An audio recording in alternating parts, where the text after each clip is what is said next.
კვირას საქართველოს არჩევანს გააკეთებს. ვის ჩააბარებს მოსახლეობა თვითმმართველობებს და რას პირდებიან კანდიდატები ამ მომრჩეველს მხარდაჭერის სანაცვლოდ. ცოტა ხანში ჩვენ შემოგვიერთდებიან პოლიტიკური გაერთიანებების ლიდერები კალაძე, დავით ბაქრაძე, ნინო ბურჯანაძე, შალვა ნათელაშვილი და მამუკა კაციტაძე, მაგრამ დავიწყოთ დედაქალაქის პრობლემებზე საუბრით და თბილისის მერობის კანდიდატების დებატებით. მაშ ასე, მე კანდიდატებს გამოვაცხადებს საარჩევნო ნომრების მიხედვით. კახა კუკავა კოალიცია, არასაპარლამენტო ოპოზიცია. მოგესალმებით ბატონო კახა. დაიკავეთ ტრიბუნა. შემდეგი დიმიტრი ლორთქიფანიძე, კოალიცია, ნინო ბურჯანაძე, ერთიანი ოპოზიცია. მოგესალმებით ბატონო დიმიტრი. გთხოვთ. ნიკა მელია, ერთიანი ნაციონალური მოძრაობა. მოგესალმებით ბატონო ნიკა. თქვენ აქ თანმიმდევრობით. შემდეგი ასმათ ყაბლაძე, ლეიბორისტული პარტია. მოგესალმებით ქალბატონო ასმათ. როგორ ბრძანდებით? მადლობა. მოგბრძანდით, დაიკავეთ თქვენ ტრიბუნა, ბატონი ნიკას გვერდით. და დავით ნარმანია, კოალიცია, ქართული ოცნება. მოგესალმებით ბატონო დავით. როგორც გითხარით, ჩვენ იმისათვის რომ რაიმე მიკერძოების ეჭვი არ გამჩნდარიყო, დაგალაგეთ, ასე ვთქვათ, იმ ნომრების მიხედვით, რომელიც თქვენ მონიჭებული გაქვთ არჩევნებისთვის და ამ მიმდევრობას გამოვიყენებთ მთელი დებატების განმავლობაში. პირველად, მე რა თქმა უნდა მოგცემთ საშუალებას, ისე რომ არც მე ჩავერთვები თქვენ საუბარში და არც კანდიდატები, თქვენი კოლეგები, კონკურენტები შეგიშლიან ხელს, მოგცემთ საშუალებას, რომ პირველ რიგში უთხრათ ამ მომრჩეველს, რატომ უნდა მოგცენ მათ ხმა და რა შეიცვლება თბილისში იმ შემთხვევაში, თუ თქვენ გახდებით მერი. ბატონ კახა, თქვენგან ვიწყებთ, იმიტომ რომ თქვენი პარტიის ნომერია არჩევნებზე 1. 2 წუთი გაქვთ ამისთვის. იცოდეთ, რომ 2 წუთის შემდეგ ავტომატურად მიკროფონი ითიშება, ამიტომ მე თუ გაწყდება თქვენი ხმა წინადადების დასრულების საშუალებასაც კი ვერ მოგცემთ, იმისათვის რომ ყველა თანაბარ მდგომარეობაში იყოთ. ბატონ კახა, გისმენთ? 2 წუთი გაქვთ თქვენ. დიდი მადლობა, მე შევახსენებ ტელეაუდიტორიას, რომ ჩვენი ნომერი არის პირველი. რაც შეეხება ჩვენ საარჩევნო პროგრამას, პირველი აქცენტი იქნება გაკეთებული თბილისის ბიუჯეტის სწორ განაწილებაზე და მე მინდა იცოდნენ კონკრეტულმა ადამიანებმა, ვისაც ეს ბიუჯეტი ეხება, რომ ყველა დევნილი, რომელიც ცხოვრობს თბილისში და დაკავებულ ფარდს მიიღებს კერძო საკუთრების უფლებით, რაც 7 წელია ვერ დასრულდა. თბილისის გარეუბანში მცხოვრები ყველა ადამიანი, მე ჩართული ვარ მათი ნაკვეთების ლეგალიზაციის პროცესში, უახლოეს თვეებში არჩევნების შემდგომ მიიღებს ლეგალიზაციას. უსახკაროებისთვის ჩვენ გვაქვს ეს უკვე დაწყებული პროექტი, გაიხსნება სოციალური სახლი, რასაც თბილისში არ იყოს ის ძიმე პრობლემა, რასაც ჩვენ უყურებთ უკვე უკანასკნელი წლების განმავლობაში. ჩვენ ჩავატარეთ ბოლო თვეების მანძილზე რამოდენიმე აქცია აცტუპნიკებისათვის, ეგრეთ წოდებული აცტუპნიკებისათვის და მინდა მათ იცოდნენ ჩვენი პოზიცია, რომ ისინი უნდა გახდნენ კერძო მესაკუთრეები. ეკოლოგიურ ჭრილში ჩვენი ამოცანა არის, რომ მწვანე და ისტორიულ ზონაში კატეგორიულად დაიგზავნოს ნებისმიერი სახის მშენებლობა, ხოლო თბილისის დანარჩენ ნაწილში მშენებლობა დაექვემდებაროს ქალაქის განახლებულ გენერალურ გეგმას. არის საკითხები, რომელზეც ჩვენ გვექნება ურთიერთობა ცენტრალურ ხელისუფლებასთან, პირველ რიგში მე გამოვყოფდი საკითხს ფიქსირებული გადასახადისების დაწესება მცირე მეწარმეებისათვის და გარდა ამისა უმწვავესი პრობლემა ეს არის ბანკებისა და იპოთეკარებისაგან დაზარალებული მოვალეები, რომელთა სესხების რესტრუქტურიზაციის შესახებ ფორმას ჩვენ შევიმუშავებთ ცენტრალურ ხელისუფლებასთან თანამშრომლობის შედეგად. და ბოლოს, მიუხედავად იმისა, რომ მე თბილისის მერობის კანდიდატი ვარ, წარმოვადგენ მთლიანად ბლოკს არასაპარლამენტო ოპოზიციას და მინდა ვთქვა, რომ რეგიონებში ჩვენი ბლოკის ერთ-ერთი მთავარი პრიორიტეტი იქნება ადგილობრივი ეროვნული წარმოების შექმნა და ფულის ჩადება არა თბილისის პანორამაში, არამედ იმაში, რომ შეიქმნას ქართული პორტოხალის წარმოება, ჩაის წარმოება. ეს არის აუცილებელი იმისთვის, ჩვენ მთელი საქართველო გვიყურებს, რომ ქართულმა სოფელმა სული მოითქვას. ეს იყო დაპირება, ბიძინა ივანიშვილის მთავარი წინასაარჩევნო დაპირება, თუმცა მათივე აღიარებით რეალურად არც ერთი ეროვნული პროდუქტის წარმოებელი საწარმო 1 ოქტომბრის შემდგომ საქართველოში არ შექმნება. 4 წამი კიდე დარჩა ზედა. რომ მოიტოვა ბატონო კახამ. დიდი მადლობა.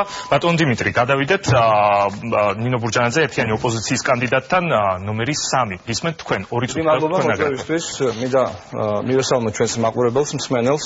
რა თქმა უნდა, ჩვენი პროგრამული პრიორიტეტები გათვალისწინებულია და გათვლილია ადამიანზე, ოჯახზე. ამის შესახებ ჩვენ არაერთხელ გვისაუბრია, მაგრამ თუ რატომ უნდა მოგვცეს ხმა ნინო ბურჯანაძე ერთიან ოპოზიციას და იმ ლიდერებს, რომლებიც წარმოვადგენთ ამ კოალიციას, ამასთან დაკავშირებით განსაკუთრებული აქცენტი უნდა გავაკეთო, სწორედ იმ მახინჯი კოაბიტაციის მეტასტაზებთან დაკავშირებით, რომლის შედეგებს ჩვენ დღესაც ვიმკით. არ შეიძლება ჩვენი დებატები დაიწყოს იმ ფაქტის აღნიშვნის გარეშე, რაც დავით ცინდელიანის გაუჩინარების შემდგომ მისი გარდაცვალების გარემოებებთან დაკავშირებით გაკეთდა შინაგან საქმეთა სამინისტროში და მე მართლა ძალიან მაინტერესებს იმ გუნდის წარმომადგენელი, რომლის გუნდის მმართველობის პირობებშიც ადამიანებს მასობრივად კლავდნენ, მასობრივად აუპატიურებდნენ, მასობრივად აწამებდნენ და ამისთვის მეთოდოლოგიებს იყენებდნენ, ატანდნენ კედლებში, აღჭობდნენ ზღვებში. აქვს თუ არა მორალური უფლება? აქვს თუ არა მორალური უფლება მართლაც გააკეთოს განცხადება, რომ ის არის პრეტენდენტი იყოს თბილისის მერობის კანდიდატი, მაგრამ კიდევ უფრო მეტად მე პრეტენზია მაქვს ბატონ დავითთან, ნარმანიასთან და მის გუნდთან, რომლებმაც იმიტომ მიიღეს ხმები 1 ოქტომბერს 2012 წლის, რომ მათ უნდა აღეკვეთათ თარეში ნაციონალური მოძრაობისა. დღეს კოლექტიური შამათა ვარი ყველგან, პარლამენტშიც, პროკურატურაშიც, შინაგან საქმეთა სამინისტროშიც ისინი ახორციელებენ თავიანთ ძალაუფლებას, ისინი საფრთხეს უქმნიან ჩვენს მომავალს და ამისათვის საჭიროა, რომ 2014 წლის 15 ივნისს ყველანი მოვიდეთ საარჩევნო ყუთებთან და მხარი დაუჭიროთ ერთადერთ რეალურ ოპოზიციას, რომელსაც გააჩნია რესურსი ჩაანაცვლოს ეს კოცნაცური ალიანსი და რეალურად შეცვალოს რელსებიდან გადაიყვანოს ის პოლიტიკური სისტემა, რომელიც 20 წლის განმავლობაში უცვალებლად მართავდა ამ ქვეყანას.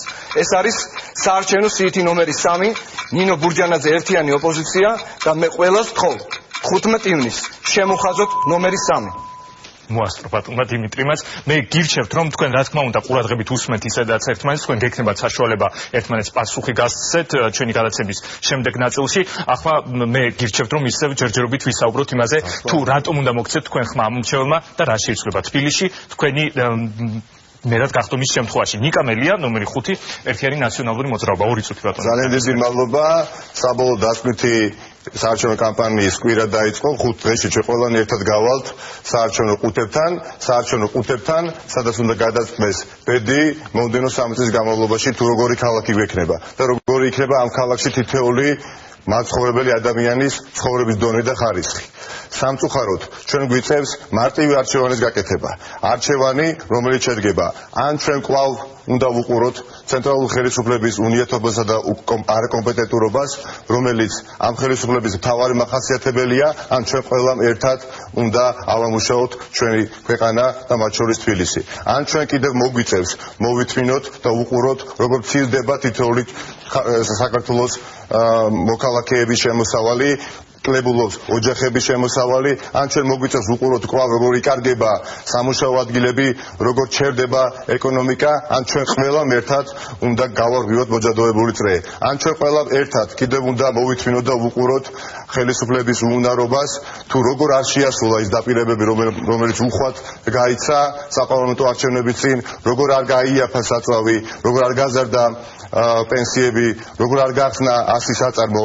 ეს ყველაფერი არის ის, ან რასაც ხარი უნდა დაუჭიროთ, ან მეორე მხრივ, რასაც ხარი უნდა დაუჭიროთ, რომელიც ჩვენი პროგრამის ფარგლებში არის მოცემული. შეჩერებული პროექტების განხორციელება, რომელმაც გამოიწვია არა მხოლოდ ინფრასტრუქტურული პროექტების შეჩერება, არამედ ათასობით სამუშაო ადგილების დაკარგვა. მნიშვნელოვანი არის, რომ იაფი მგზავრობის პროგრამა ამოქმედდეს ჩვენს დედაქალაქში, რომ ყველა სოციალურად შეჭრებული ფენა სარგებლობდეს უფასო მგზავრობით მუნიციპალურ ტრანსპორტში, ავტობუსსა და მეტროში. მნიშვნელოვანია, რომ 10,000-ობით სტატუსით შეჩერებულ სტუდენტს მიეცეს საშუალება ისარგებლოს მიზნობრივი პროგრამით, რომელსაც კიდევ უფრო გააფართოვებს მერის შესაბამისი სამსახურები. აი ეს არის, რასაც ჩვენ ვთავაზობთ და მნიშვნელოვანია მათი არჩევანი, თბილისელების არჩევანი. მოასწრო ბატონმა ნიკავაც, ქალბატონმა ასმათ. რატომ უნდა მოგცეთ თქვენ ამ მრჩეველმა ხმა ლეიბორისტული პარტია ნომერი 20, გისმენთ 2 წუთი. ნომერი 20. ყველა საკითხს დედაქალაქში მნიშვნელოვან საკითხს გადავწყვეტ მოსახლეობის გამოკითხვით. აუცილებლად იქნება სწორი დაგეგმარება. შეჩერდება რეკრეაციული ზონების ჩეხვა, პირიქით ახალი რეკრეაციული ზონები გაშენდება. გადასასვლელი მიწისქვეშა გადასასვლელები აღდგება და ახალი აშენდება. შეჩერდება და გაუქმდება ტროტუარებზე ავტოსადგომები. აუცილებლად აშენდება და გაკეთდება ახალი მიწისქვეშა სადგომები.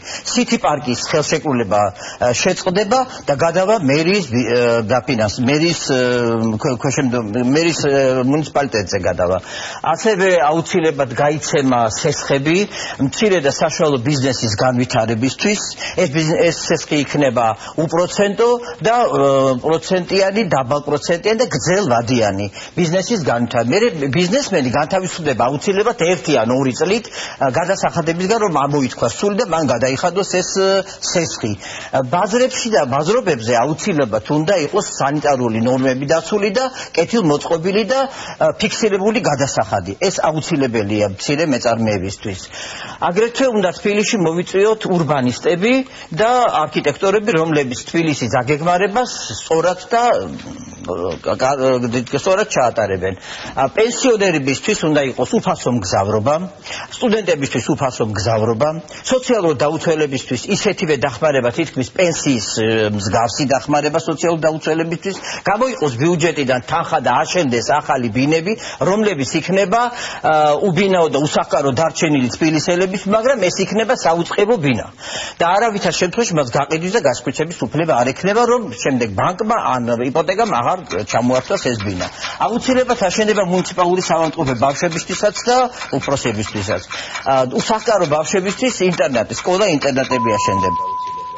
აუცილებლად თქვენ მოიწურა და ხმაც გაითიშა, თუმცა მე ვინიშნავ რა თქმა უნდა იმ პუნქტებს, რომლებზეც თქვენ საუბრობთ, ყველაზე გრძელისია თქვენთან გამომივიდა, იმიტომ რომ ყველაზე ბევრი კონკრეტული პროექტი დაასახელეთ. კარგი, ამაზე კიდევ ვისაუბრებთ.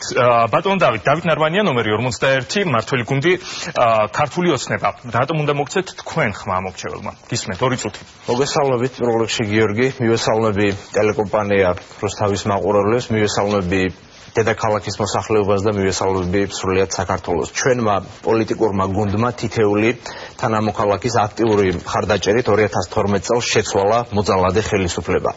ბატონი ბიძინა ივანიშვილის ხელმძღვანელობით ძალიან მნიშვნელოვანი რეფორმები დაიწყო ქვეყანაში და ეს რეფორმები მიმდინარე ეტაპზეც გრძელდება. ჩვენ 800,000-ზე მეტ გლეხს და ფერმერს დავეხმარეთ იმისაც, რომ სოფლის მეურნეობის პროგრამა განხორციელებული იყო და მიწა დამუშავებულიყო. 73 ფერმერულ ახალ მეურნეობაზე გაიცა იაფი კრედიტი, რაც მნიშვნელოვანია მათი განვითარებისთვის. ასევე იმ ფერმერულ მეურნეობებს, რომლებსაც განვითარება ჭირდებოდა, დამატებით მიეცათ კრედიტები. 46,000-მა მოსწავლე მიხელმძღვანელა და ისარგებლა უფასო სასკოლო ავტობუსით. ჩვენ დავიწყეთ უპრეცედენტო ადგილობრივი თვითმმართველობის რეფორმა, რომლის პირველ შედეგსაც ახლა ვხედავთ, როცა პირდაპირ წესით პირველად ქვეყნის ისტორიაში ვირჩევთ დედაქალაქშიც და საქართველოს რეგიონებშიც გამგებლებს და მერებს. უპრეცედენტოა საარჩევნო ბარიერი, რომელიც ჩვენ დავაწესეთ. ეს არის 50%-იანი საარჩევნო ბარიერი, ანუ საფუძველი ჩაუყარეთ ქვეყნის დემოკრატიულ განვითარებას. როცა მიუხედავად იმისა, რომ მრავალი წინააღმდეგობა არსებობდა დედაქალაქში ადგილობრივი თვითმმართველობის მხრიდან, ჩვენ მაინც მოვახერხეთ ძალიან ბევრი მნიშვნელოვანი საქმის გაკეთება და ძალიან ბევრი საინტერესო და კონკრეტული გეგმები გვაქვს, რომელსაც ცოტა მოგვიანებით გავშლით. ჩვენი წინასაარჩევნო პროგრამა, რომელიც საზოგადოების საჭიროებებზე არის დაფუძნებული და კვლევაზეა დაფუძნებული, რაც ჩვენ დედაქალაქში განვახორციელეთ, ეხება თითოეულ ადამიანს, არც ერთი კატეგორიის ადამიანი არ დარჩება ყურადღების მიღმა და თითოეული მათგანი იგრძნობს თანადგომას ჩვენი ხელისუფლების მხრიდან, რომელიც 15 ივნისის არჩევნების შემდეგ შეუდგება მმართველობას დედაქალაქში. დიდი მადლობა ბატონო დავით, ჩვენ მოვისმინეთ ყველა კანდიდატის პოზიცია, მეტნაკლებად ზოგმა უფრო კონკრეტულად ისაუბრა პროექტებზე, ზოგმა უფრო ნაკლებად. ახლა თქვენ გაქვთ საშუალება ერთმანეთს უპასუხოთ, თქვენ მოისმინეთ ერთმანეთის მოსაზრებები და მე მაინტერესებს როგორ შეაფასებთ თქვენი კონკურენტების პროგრამას ან იმ დამოკიდებულებას, რომელიც მან დააფიქსირა ამ უმრჩევლის გულის მოსაგებად. მოდით დავიწყოთ კახაკუკავას გამოსვლის შეფასებით. ბატონო დიმიტრი, პირველი თქვენ იქნებით. შესაბამისად, თქვენ გაქვთ კახაკუკავას გამოსვლის შესაფასებლად 1 წუთი, ყველას ექნება 1 წუთი და ბოლოს ბატონო კახა, თქვენ საპასუხოდ გექნებათ 2 წუთი. მე რა თქმა უნდა ვისურვებდი და მაყურებლისთვის ალბათ საინტერესო იქნებოდა, რომ თქვენ განსაკუთრებით ხაზი გაუსვათ, რა განსხვავებაა თქვენს დამოკიდებულებებს შორის და რა მოგწონთ, ან თუ არის ასეთი, ან პირველ რიგში რა თქმა უნდა, რა არ მოგწონთ ბატონი კახას პროგრამაში და დამოკიდებულებაში. გისმენთ ბატონო დიმიტრი, 1 წუთი. მე პირველ რიგში მინდა გამოვხატო ჩემი ღრმა პატივისცემა ბატონი კახაკუკავას მიმართ, როგორც პოლიტიკოსის მიმართ. ჩვენ გქონდა ძალიან საინტერესო ურთიერთთანამშრომლობა და კახა ვიცი რომ ამას არც მალავს და ღიერთაც აცხადებს, რომ მისი წარმატების ერთ-ერთი მთავარი მოტივი იყო სწორედ ჩვენი ის პრინციპი, რომელიც გულისხმობდა, რომ ორნი ყოფილიყავით წარმოდგენილნი თავის დროზე ნაზალდების საარჩევნო ოლქში, რითაც განსაზღვრულიც იქნა ის წარმატება, მაშინ ჩვენ გვქონდა ის პრიორიტეტები, რომელიც მე ვფიქრობ, რომ ღირებულებების დონეზე არ შეცვლილა ბატონი კახასპის დღემდე და იმედს ვიტოვებ, რომ ჩვენ შევძლებთ არჩევნების დადგომამდე ბოლო წუთამდე ჩამოვყალიბდეთ და მივიღოთ ისეთი გადაწყვეტილება, რომელიც იქნება საყოველთაო სახალხო გამარჯვების ფორმულა. ანუ ჩვენ წარმოვადგენთ ოპოზიციას, ჩვენ გვაქვს საერთო ღირებულებები, ჩვენ გვაქვს საერთო მიზანი და ამ მიზნის მიღწევის გზაზე ჩვენ უნდა შევძლოთ კომპრომისი, სწორედ საზოგადოების ინტერესებიდან გამომდინარე. თუმცა ამ ეტაპზე თქვენ არ ხართ ერთ კოალიციაში. ხართ სასალგე. დიდი მადლობა ბატონ დიმიტრი, ბატონო ნიკა. ერთი წუთი შეაფასეთ, გთხოვთ ბატონი კახას გამოსვლა. სიამოვნებით მეც დავადასტურებ ჩემს პატივისცემას ბატონ კახა კუკავას სადმი ძალიან კარგია ის ყველაფერი რაზეც ბატონი კახა საუბრობს პროგრამის ფარგლებში რა თქმა უნდა ბატონ კახას აქვს ძალიან დიდი პოლიტიკური გამოცდილება ვინაიდან პოლიტიკურ ცხოვრებაში აქტიურადაა ჩამოვიდა წლებია უკვე თუმცა არჩევნებში სადაც ჩვენ ვღებულობთ მონაწილეობას ეწოდება ადგილობრივი თვითმმართველობის არჩევნები და ვფიქრობ აქ სულ სხვა კვალიფიკაცია და ცოდნა და გამოცდილება საჭირო როდესაც ჩემის აზრით მოგზაურებული კლასიკური გაგებით პოლიტიკაში ხარ გამორჯმენდილი, შენ ეს გარკვეულწილად ხელს შეგიშლის ყოველთვის, ვინაიდან შენ ნებსითუნებლიეთ შეიძლება ვიცო-პარტიული ინტერესები გაატარო. თუმცა, ჩემის აზრით, მხოლოდ მოხარულები ვიქნები, რომ ის საკითხები, რაზეც საუბრობს ბატონი კახა იყოს რეალურად შესრულებადი, მაგრამ ჩვენ ბევრი დაპირებები გვინახავს პროგრამაში, ეს არის მნიშვნელოვანი, მაგრამ უფრო მნიშვნელოვანი არის, როგორ შესრულდება ესა თუ ის დაპირება ამ თუ იმ პროგრამაში. დიდი მადლობა. ქალბატონო ასმათ, თქვენ მოისმინეთ ბატონმა კახამ თქვენს მსგავსად ძალიან ბევრი კონკრეტული პუნქტი დაასახელა, რომლის შესრულებასაც აპირებს თუ ის მერი გახდება, რა თქმა უნდა, თავის გუნდთან ერთად, მაგალითად, დევნილები, უსახკაროები ახსენა, მან აგრეთვე ფიქსირებული გადასახადები, ეკოლოგიური პრობლემები, ბანკებისგან დაზარალებული მოვალეების საკითხის გადაწყვეტა, ეროვნული წარმოება და ასე შემდეგ. რას ვფიქრობთ თქვენ ამ ყველაფერზე? ერთი წუთი. დიახ, საერთო გვაქვს პროგრამაში რაღაცა, აბსოლუტურად დამოუკიდებლად. ისე სხვათა შორის მე პირველმა გამოვაქვეყნე ჩემი პროგრამა, იმიტომ რომ ყველა მე მიმიჭია როგორც ქალბატონი და თუ რამე არის სხვაგან, მე არავისგან არაფერი არ მიმიღია პირიქით. შეიძლება გადაიღოთ ჩემი. ბატონ კახასადმი ძალიან დიდი პატივისცემით ვარ, იმიტომ რომ ვიცნობ როგორც შესანიშნავ იურისტს, შესანიშნავ პოლიტიკოს და ბატონ ნიკას რომ არ მოწონს მისი დიდი პოლიტიკური გამოცდილება და ეს ხელს შეუშლის, აი მე ზუსტად ეს არ მაქვს და მე ხელს არ მიშლის ჩემი არაპოლიტიკური გამოცდილება და ამიტომ მე უფრო მისაღები ყოფილვარ ბატონ ნიკა. ბატონ კახა პატივისცემა ჩემგან და არაფერი ცუდი, ყველაფერი მხოლოდ კარგი, საბაქვს დამოკიდებულება, ყოველ ვიცნობ დიდი ხანია. მე ყველას ვიცნობ, მაგრამ განსაკუთრებით ბატონ კახას უფრო დიდი ხანია ვიცნობ და პატივისცემ. გასაგებია, პარტიის გცემენ ბატონო კახა, საინტერესოა ხმას თუ მოგცემენ. არა, მე რატომ იცემ? რა თქმა უნდა, მე გულისხმობ მოსახლეობას, რა თქმა უნდა, ვისაც დღეს ვესაუბრებით. ბატონ დავით, გთხოვთ თქვენს შეაფასოთ ბატონი კახას გამოსვლა ერთი წუთი. საერთო პათოს შემიძლია მეც შევუერთდე, მე ძალიან კონკრეტული ვიქნები და მხოლოდ ორ მომენტს გამოყოფდი.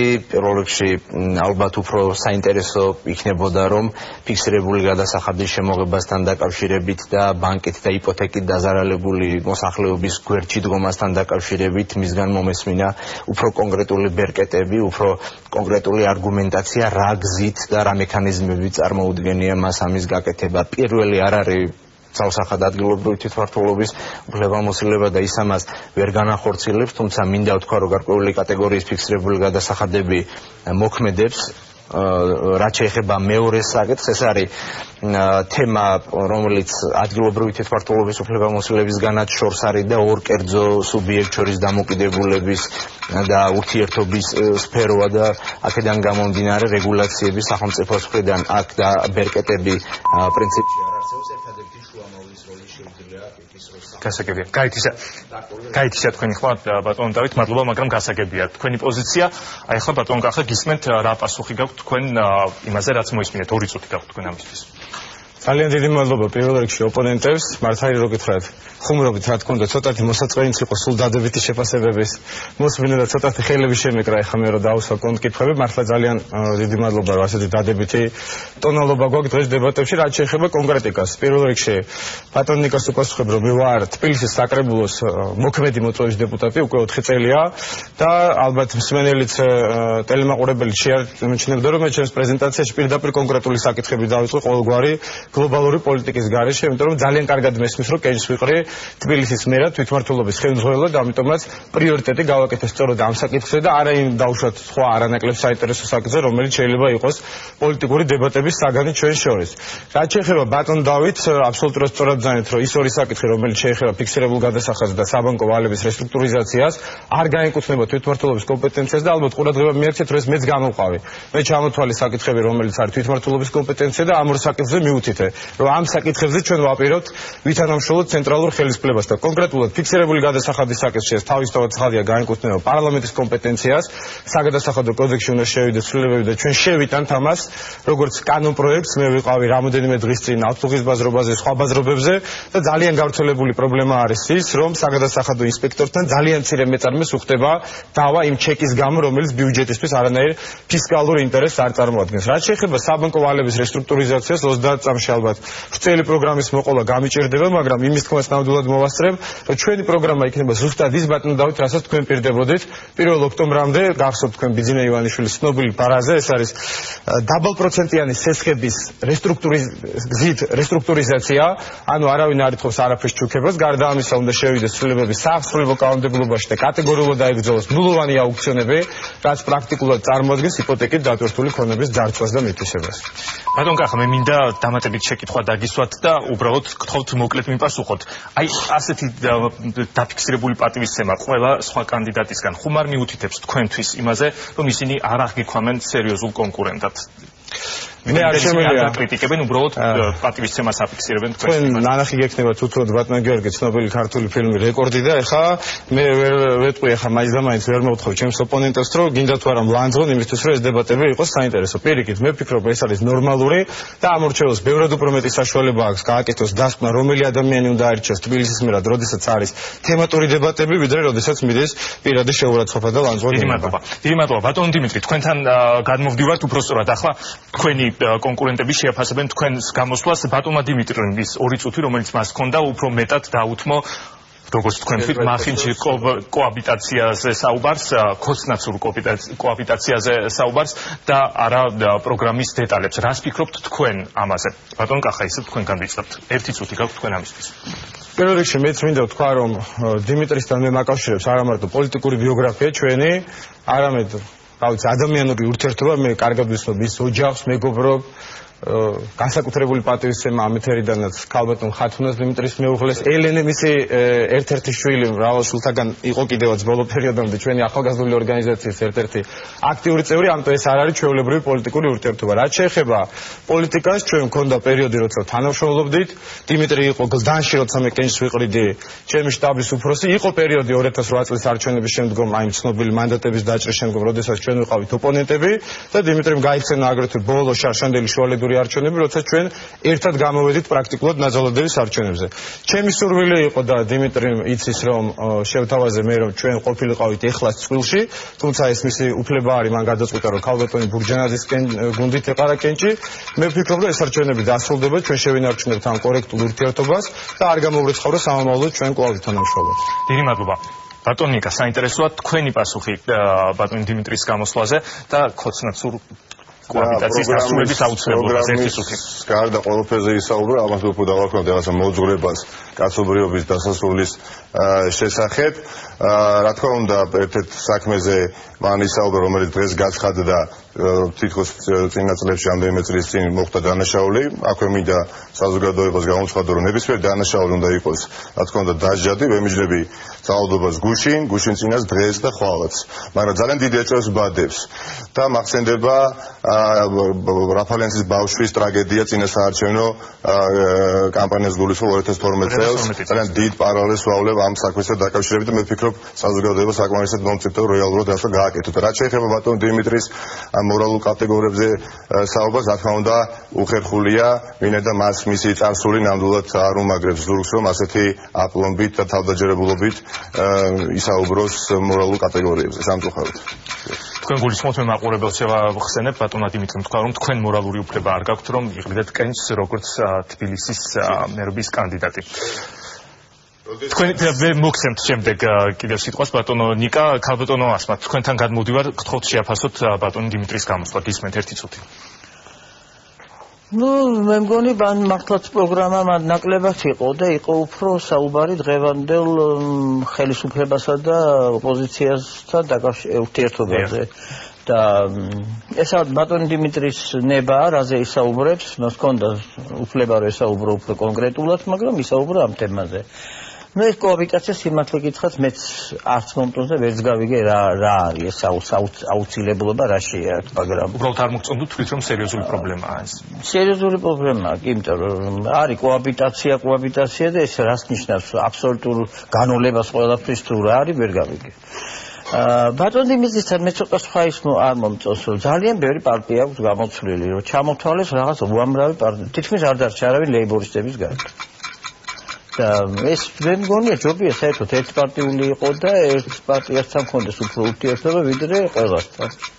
მე ჩემი სუბიექტური დიდი მადლობა. რამდენიმე წუთში გიპასუხოთ ბატონი დიმიტრი, ბატონო დავით, გისმენთ, როგორ შეაფასებთ თქვენი კონკურენტის გამოსვლას? შეფასება იმდენად არ მექნება, რამდენადაც უფრო რჩევა დიმიტრისთან, მან ისაუბრა კოჰაბიტაციასთან დაკავშირებულ საკითხებზე და უბრალოდ უმჯობესი იქნებოდა მას ნაცვლად ამ საკითხებზე ოქროს დროის დაკარგვისა, ამ მრჩევლებისთვის მისი წინასაარჩევნო პროგრამა მიეწოდებინა. აქვე დავძენ იმას, რომ ჩვენ რო კოჰაბიტაციაში ვიყოთ იმ პოლიტიკურ ძალასთან, რომელსაც ის გულისხმობს, ესეთ შემთხვევაში, რა თქმა უნდა, ჩვენ დაკავებული არ გვეყოლებოდა ძალიან ბევრი მაღალჩინოსანი, რომელიც დღეს დაკავებულია. ჩვენ არ გვექნებოდა უამრავ საქმეზე გამოძიება დაწყებული, სადაც დანაშაულის ნიშნები ვნახეთ. ჩვენ ესეთ შემთხვევაში დედაქალაქში უფრო ნაკლები პრობლემა გვექნებოდა და სწორედ ხელშეშლა, რაც არსებობდა დედაქალაქში, ის დაუგებელი გზები, ის მოუწესრიგებელი ინფრასტრუქტურა, ძალიან ბევრი პრობლემა, რაც დედაქალაქში ბოლო წელიწადნახევრის განმავლობაში საბოტაჟიდან გამომდინარე დაგროვდა, არ გვექნებოდა და აქედან გამომდინარე ასე ვთქვათ, იქნებოდა უფრო სხვა მდგომარეობა. დიდი მადლობა. ნაი ახლა ბატონო დიმიტრი, თქვენ გაქვთ საშუალება უპასუხოთ თქვენს კონკურენტებს, 2 წუთი გაქვთ თქვენ ამისთვის. დიდი მადლობა. პირველში მინდა ქალბატონ ასმაც გამოვეხმაურო ის რასაც ახლა აცხადებდა ამას წერდა კიდეც ერთ-ერთ თავის სტატიაში, მინდა გითხრათ ღიად, საჯაროდ, რომ არც ბატონ კახასთან ურთიერთობის დროს და არც ქალბატონ ნინო ბურჯანაძესთან პოლიტიკური პარტნიორობის პროცესში მე არ გახლდით და არ გახლავართ რომელიმე პარტიის წევრი.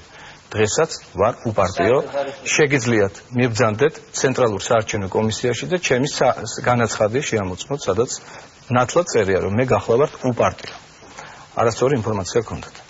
ბატონ კახას მინდა მადლობა მოვახსენო ჩემი ოჯახის დადებითად მოკითხვისთვის, ჩემი მეუღლის და ელენესი, დიახ, მართლაც ჩვენ გვაკავშირებდა ეს პერიოდი.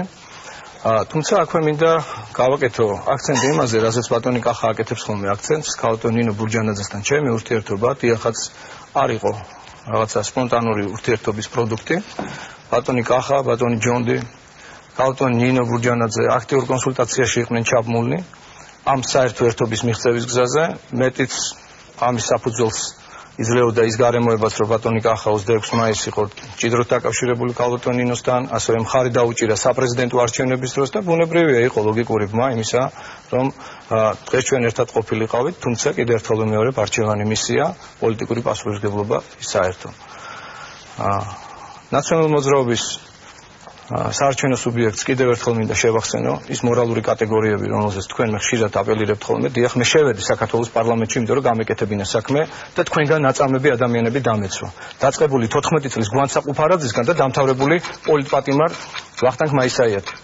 რომელთა შესახებ ინფორმაციები მათ შორის სახელმწიფო დეპარტამენტის ანგარიშებშია შესული შეერთებული შტატების და შეგიძლიათ კარგად ნახოთ. დიდი მადლობა. ბატონ დიმიტრი, გაითიშა თქვენი ხმა, აღარ ისმის უბრალოდ. დიდი მადლობა, თუმცა მე უნდა აღვნიშნო, რომ კრიტიკა გაისმა თქვენი კონკურენტებისგანაც, რომ თქვენ არ საუბრობთ თქვენი პროგრამის კონკრეტულ პუნქტებზე, მისათვის რომ ამ მრჩეველმა გაიგოს რა საპირებთ თქვენ გააკეთოთ თბილისში. კარგი, თქვენი ნება დრო თანაბრად გაქვთ ყველას გამოყოფილი. ახლა ჩვენ უნდა ვისაუბროთ, როგორც თქვენ და მოიხსენიეთ, ნაციონალური მოძრაობის საარჩევნო სუბიექტზე და მის გამოსვლაზე, ანუ ნიკა მელიაზე. ბატონ დიმიტრი, თქვენ იწყებთ მისი გამოსვლის შეფასებას ისევ 1 წუთი გაქვთ თქვენ ამისთვის, გისმენთ. შეფასება კიდევ ერთხელ ვიმეორებ და გამომდინარეობდეს იმ ნაყოფით, რომელიც მოისხა ნაციონალური მოძრაობის პოლიტიკური მოღვაწეობის ხემ. მთელი ამ 9 წლის განმავლობაში ეს იყო პერიოდი, როდესაც ქვეყნის წინააღმდეგ ხორციელდებოდა მასობრივი გაღატაკებისა და ქვეყნიდან განდევნის პოლიტიკა. ქვეყანამ დაკარგა სახელმწიფოსთვის განკუთვნილი ყველა ნიშანი. დაკარგა საზღვრები და ოკუპირებულია ჩვენი ქვეყნის 20%, რეალურად არ არის დემარკირებული ჩვენი ქვეყნის საზღვრების 46%, ქვეყნიდან განდევნილია 1,400,000 ადამიანი სოციალური ნიშნით და დისკრიმინირებულია ძალიან ბევრი ადამიანი პოლიტიკური ნიშნით. მაშინ, როდესაც მოსამართლეები, რომლებსაც გამოჰქონდათ განაჩენები პოლიტიკური პატიმრების წინააღმდეგ, დღეს არიან დაწინაურებულნი და დღეს არაორაზროვნად გვესმის განცხადება პრემიერ-მინისტრისა, რომ თურმე ძველი ხელისუფლების გავლენის ქვეშ იმყოფებიან დღევანდელი მოსამართლეები. მადლობთ, ჩვენ ამის შესახებ ვიცოდით. ამიტომ არავით არის შანსი ბატონი მელიას მიმართ მხარდაჭერისა. მადლობა, ბატონ დიმიტრი, ბატონ კახა, გისმენთ. თქვენ როგორ შეაფასებთ ნიკა მელიას გამოსვლას? დიდი მადლობა, მე 1 წუთი არ დამჭირდება, ამიტომ ვიტყვი. ეხლა ნაციონალურ მოძრაობასთან მქონდა ძალიან მწვავე წინააღმდეგობა მთელი 9 წლის მანძილზე. ვიყავი რამდენჯერმე დაკავებული, ნაჟეჟი, ნაბეთქი და აგრესიული ურთიერთობაც მქონდა ძალიან ბევრ ადამიანთან და მინდა ვთქვა, რომ ნიკა მელი არის რაღაც ახალი წყობის ნაციონალი, პირადად ის არანაირად ამ აგრესიას არ იწვევს, წარმოადგენს ოჯახს, რომელსაც ნამდვილად მთელ თბილისში იცნობენ და პატივს სცემ და სწორედ აქედან გამომდინარე მე არ მინდა ეხლა რაღაც ნოტაციის კითხვა გამომივიდეს, უბრალოდ მისთვის პოლიტიკურად ადამიანურ მხარესო თავი დავანებოთ, რამდენად წარმოადგენს ტვირთს, რომ მის პარტიაში ჯერ კიდევ გენერალური დივნად ითვლება ვანო მერაბეშვილი, გივით არგამაძე, გია ბარამიძე ითვლებიან ამ გუნდის ლიდერებად. აი რომ მოხვიდეთ ნიკა დავუშვათ, წარმოვიდგინოთ სერიოზული ძალით საკრებულოში ამ პოლიტიკურ ცხოვრებაში. მერაბეშვილი, ბარამიძე, თარგამაძე რამდენად იქნებიან ტვირთი და ხელისშემშლელი გარემოება შენთვის, შენ საქმიანობაში. თუნდაც როგორც ქალაქის თვითმმართველობის ერთ-ერთი. დიდი მადლობა. ქალბატონო ასმათ, გისმენთ, თქვენც 1 წუთი გაქვთ. პირადად ბატონი ნიკა, რაც ხვდებით ერთმანეთს, ძალიან ნორმალური ყმაწვილის საბეჭდილება სტოვებს. მაგრამ რასაც მე ვხედავ, რასაც აკეთებს ნაციონალური მოძრაობა, ერთი და იგივე ხალხი ისევ იბრძვის, ისევ სათავეში ყოფნა უნდა და არაფრით არ თმობენ 10 წელი 9 წელიწადი მე რაც ისე იყო ნაციონალური მოძრაობის წარმომადგენლები. მე მგონი ახლა უკვე საკმარისია, რომ ქალაქის მერობა უკვე ამ გუნდს აღარ კონდეს და კონდეს სხვა გუნდს. გინდათ ჩვენს გუნდს, გინდათ მე მაგალითად. ამიტომ ბატონიკასთან პირადი არაფერი ისეთი არ მაქვს, რომ თქვა რაღაცა უთხრა ცუდი, მაგრამ აი ეს იგივე ის არის, რომ აი გუნდი და გუნდს მე არ დაუთმობდი, იმიტომ რომ დიხას იყვნენ. კარგით. ნუ წავართ დროს ქალბატონ ასმაც, დიდი მადლობა ქალბატონ ასმაც. ბატონ დავით, თქვენთან გადმოვდივართ და მე თქვენს და მაყურებელსაც შევახსენებ, რომ ბატონმა ნიკამ საკმაო ნაწილი თავისი დროის დაუთმო ამჟამინდელი ხელისუფლების უნარობაზე საუბარს და შეჩერებულ პროექტებს. საინტერესოა თქვენი პასუხი, 1 წუთი გაქვთ. დიახ, ზუსტად მეც ეს მინდოდა, მე თქვა დღეს მეოთხე გადაცემაა, როცა ბატონი ნიკა ზუსტად ხას უსვამს ამ საკითხს და სხვას არაფერს არ ამბობს. თან მისი გამოსვლის ძალიან დიდი ნაწილი ეს არის არაარგუმენტირებული, რეალობასთან ახლოს არ მყოფი და სიცრუე და ის ეწევა სიცრუის ტირაჟირებას. მან ნაცვლად თავისი პროგრამის წარდგენისა, რომელსაც ელოდება ალბათ ამომრჩეველი, გააკეთა ისევ და ისევ იგივე ტაქტიკით ჩვენი ძალიან ძლიერი რეფორმატორი და განვითარებაზე ორიენტირებული პოლიტიკური გუნდის მიმართ სიცრუის და ცრუ ფრაზების სროლა. და ამდაგვარი ტაქტიკა აირჩია, რაც მე ვფიქრობ, რომ მისთვის ზიანს წარმოადგენს და მის გუნდს, რომელსაც ის წარმოადგენს, აყენებს გარკვეულ ზიანს. ამიტომ მას ჯობდა წარმოეჩინა ის საპროგრამო მიმართულებები, რომელიც მათ გააჩნიათ. ბატონ ნიკა, არც დაჭირდა ბატონ დავითს ერთი წუთი იმისათვის რომ დაეფიქსირებინა თავისი პოზიცია თქვენს გამოსვლასთან დაკავშირებით სიცრუე და სიცრუის ტირაჟირება და ბატონ დავითი ამბობს რომ ეს პირველად არ ხდება და ძირითადად ეს არის თქვენი ტაქტიკა დებატების დროს. ბატონი დავით არმანიასგან ამაზე საუბარი ჩემი შენ გითხარიო მე მგონი მეოთხე დებატებია და საზოგადოებას ამის განჯის საშუალება ჩვენ მივეცით და ისინი გადაწყვეტენ 15 ივნისს რაც შეეხება სიცრუის ტირაჟირებას სიცრუის ტირაჟირება ისეთი უნდა როგორცაც თქვენ სამწუხაროდ ახერხებთ უკანასკნელი 2 წლის განმავლობაში რომელი ერთი გითხრათ საიდან დავიწყო დაწყებული იმ გარღვეული ბიუჯეტით 700 მილიონით დამთავრებული გაგრძელებული შემდგომ იმ ძვირი ვალის აღებით 1,700,000,000-ით გაგრძელებული 26,000 სამუშაო ადგილი დაკარგეთ მხოლოდ კერძო სექტორში, სამშენებლო სფეროში, სხვადასხვა დარგებში თითქმის 50,000 სამუშაო ადგილი დაიკარგა.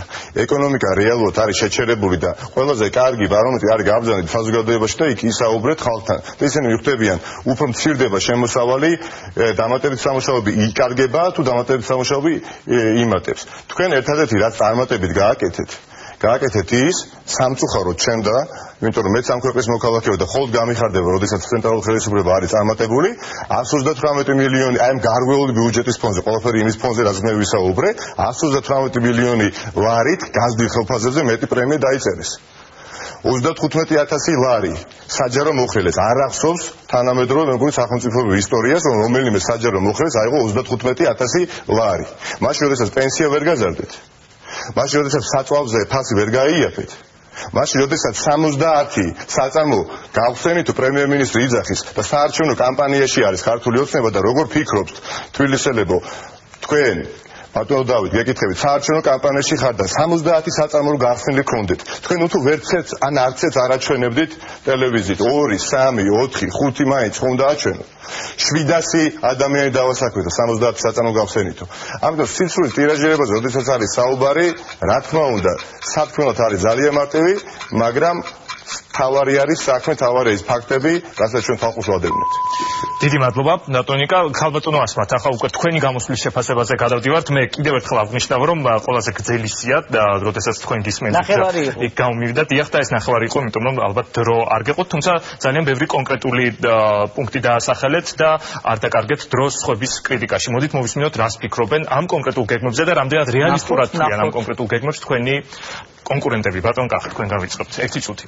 მივესალმები ქალბატონ ასმათს პირველ რიგში მინდა ვთქვა რომ ჩვენ ლეიბორისტულ პარტიას არ განვიხილავთ როგორც კონკურენტს და როგორც ოპონენტს იმიტომ რომ დიდწილად იდეოლოგიურადაც და პოლიტიკური წარსულითაც ჩვენ ვართ ასე ვთქვათ უკომპრომისო ოპოზიციური ძალები რომლებიც ერთად ვებრძოდით ჯერ შევარდნაძის და მერე სააკაშვილის რეჟიმს ჩვენ რამოდენიმე დღის წინ ხელი მოვაწერეთ მემორანდუმს და რამოდენიმე რაიონში შევთანხმდით იმაზე რომ მხარს დაუჭერთ ერთიან კანდიდატებს და აქვე ვიტყვი იმას რომ ამ ერთიანი კანდიდატების თემა გაიჟღერა აქ ამ თემა იყო ღია ყველა ოპოზიციური პარტიისათვის გასაგებია რომ რიგმა პოლიტიკურმა პარტიებმა გადაწყვიტეს ერთპარტიულ რეჟიმში მონაწილეობა ჩვენ შექმნით საარჩევნო ბლოკში ახალ მემარჯვენეებთან ერთად ხოლო ლეიბორისტულ პარტიასთან გვაქვს მემორანდუმი ამიტომაც ლეიბორისტულ პარტიას აქვს თავისი ტრადიცია რომ ისინი ბლოკებში არასდროს არ შედიან რა ფორმითაც შეიძლება თანამშრომლობა არჩევნებამდე ჩვენ მე ვფიქრობ რომ ამაზე უკვე შევთანხმდით და მე დარწმუნებული ვარ რომ თუკი მე გავიმარჯვებ და გავხდები თბილისის მერი ლეიბორისტული პარტიის ფრაქცია თბილისის საკრებულოში იქნება ერთ-ერთი ყველაზე უფრო საინტერესო და აქტიური პარტნიორი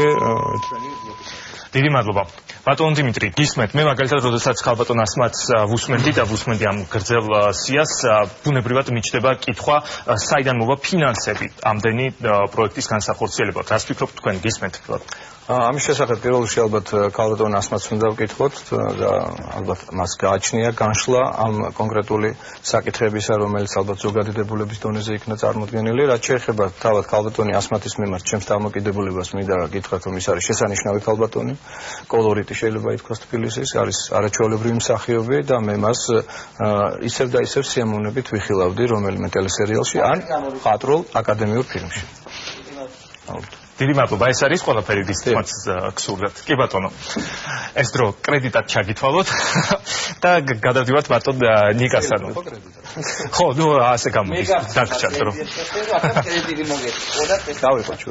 კარგით ბატონო ნიკა გისმენთ როგორ შეაფასებთ თქვენ ქალბატონი ასმათის დამოკიდებულებას არჩევნებისადმი და იმ პროექტებისადმი რომელიც მან დაასახელა და რომლის განხორციელებასაც ის აპირებს თუ ის გახდება პირველი ქალი მერი თბილისის გისმენთ რა შეიძლება ითქვას გარდა იმისა, რომ რა თქმა უნდა, ისევ და ისევ მოსასმენად არის ძალიან სასიამოვნო, იგივენაირად როგორც ახლა ბატონ დავით უსმენ, ბატონ კახას დიმიტრის ყველანი საუბრობთ პროგრამაზე, მაგრამ თავარი არის ამ პროგრამის ფარგლებში მოცემული პროექტების განხორციელების უნარი და შესაძლებლობები, თორე პროგრამა ხა ისეთი უნდა, როგორც 2012 წელს ქონდა ქართულ ოცნებად, პრაქტიკულად საბღერძელო იყო, უბრალოდ ეს ვერ შეისვა რეალურად, პროგრამა ისეთი იყო, რომ სამწუხაროდ არ განხორციელდა არც ერთი დაპირება. რაც შეეხება ქალბატონ ასმას, მართლა ძალიან დიდ პატივს ვცემ, არ მხოლოდ მე, არამედ ხა ვინც იცნობს ქალბატონ ასმას თბილისში და მე რა თქმა უნდა ბევრად უფრო კომფორტულად ვგრძნობ ვიდგე მსგავსი ადამიანების გვერდით, რომელთა წარსული არის ძალიან სუფთა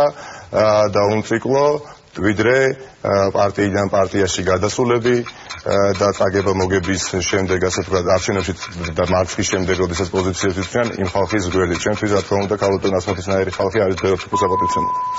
დიდი მადლობა. და ბატონ დავით, გისმენთ თქვენ ერთი წუთი გაქვთ.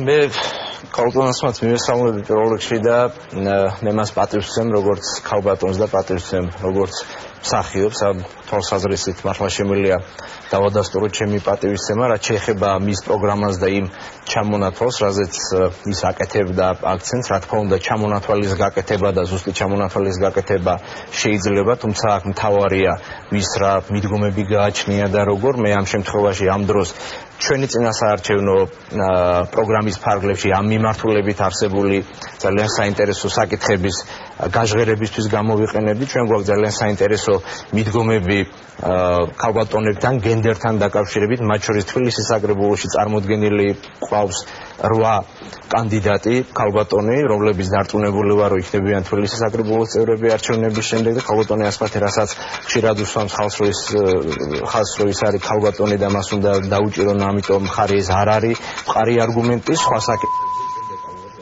დიდი მადლობა. ბატონო დავით და ქალბატონო ასმათ, თქვენთან გადმოვდივართ. რა თქმა უნდა, თქვენ 2 წუთი გაქვთ იმისათვის, რომ პასუხი გასცეთ თქვენ კონკურენტებს, მაგრამ მე კიდევ ერთხელ უნდა დავაფიქსირო, რომ როდესაც მე რომ ვიყო რომელიმე კანდიდატის ადგილზე და მოვისმინო ყველასგან ამდენი პატივისცემა და ფაქტობრივად 0 კრიტიკა, კიდევ ერთხელ მომობ ჩავთვლიდი, რომ ეს ადამიანები მე სერიოზულ კონკურენტად არ აღმიქვამენ. თქვენ როგორი უბრალოდ ვერ ბედავენ, რომ დავიწყო? უბრალოდ ვერ ბედავენ ჩემთან ისეთ პოლემიკას, რომელიც ვთქვათ, ან რატომ უნდა გაბედონ, რის საფუძველზე, მე რომელი პოლიტიკური წარსული მაქვს, რომელსაც შეუძლიათ რომელიმე მათგანმა რამე შავი ლაქა დასდო და არც ჩემს პირად ცხოვრებას არ აქვს ესეთი შავი ლაქი და ამიტომ ყველას აქვს ზუსტად გამოთქვეს ყველა მის, რაც არის, მაგრამ ამათ ავიწყდებათ, რომ მე მარტო მსახიობი არ გახლავართ, მე ბიზნესმენიც გახლავართ. მაქვს 2 საუკეთესო ბარი თბილისში, რომელიც ჩემი გაკეთებულია და მე მეურნეობაც ვიცი, მენეჯერობაც ვიცი და ბევრი სხვა რაღაცა. აი, ცოტა ეკონომიკაც კარგად ვიცი, იმიტომ რომ კარგად მართავ მე იქაურობას, ისე რომ თქვენ ძალიან კარგია ხო 1000 ჯერ სწავლა დაფასდა, 10000 ჯერ ზრდილობაო და თქვენი სწავლა კი დაფასებული, მაგრამ ისე რომ მე სხვათა შორის შემიძლია ბევრი რაღაცა და მართავ ბევრ. ამიტომ მე ყოველთვის ვიბრძოდი და ვიბრძოლებ ჩემი ქალაქის კეთილდღეობისთვის. თქვენ არც ერთ იმდენი მონაწილეობა არ მიგიღიათ. მე არ ყვირი ვარ ამას, რომ აი აქ ავარ, აქ მიყურეთ, არის კიდევაც ჩემზე წერილი, ჩუმის სიკეთე, ეს მე მოგართმევ საფიქრაო და წაიკითხეთ. როგორი დიდი სიკეთება გაკეთებული, რომელიც თვითონ ქალბატონმა თქვა, თორემ მე ამაზე არაფერი არ მითქვა. გარდა იმისა, რომ ჩანარხობენ ხშირად, ხან აქციებს ვაწყობ, არას ვაწყობ, ყველა სუდად მოქცეული ადამიანის წინააღმდეგ. ეს იქნებოდა ნაციონალური მოძრაობა, ეს იქნებოდა ოცნება თუ ვინმე სხვა, მე არასოდეს უკან არ დამიხევი, ყოველთვის წინა ხაზზე ვარ და ცეცხლი დამინთია ვაკეშიც და თელ ქალაქშიც. აი დენთან დაკავშირება და კიდევ შემიძლია ეს გავაკეთო. ისე რომ მაგაზე არ შეწუხდეთ, მე ჩემ პროგრამას როგორ გამნახორციელებ, შესანიშნავად ყველას გაჯობებთ.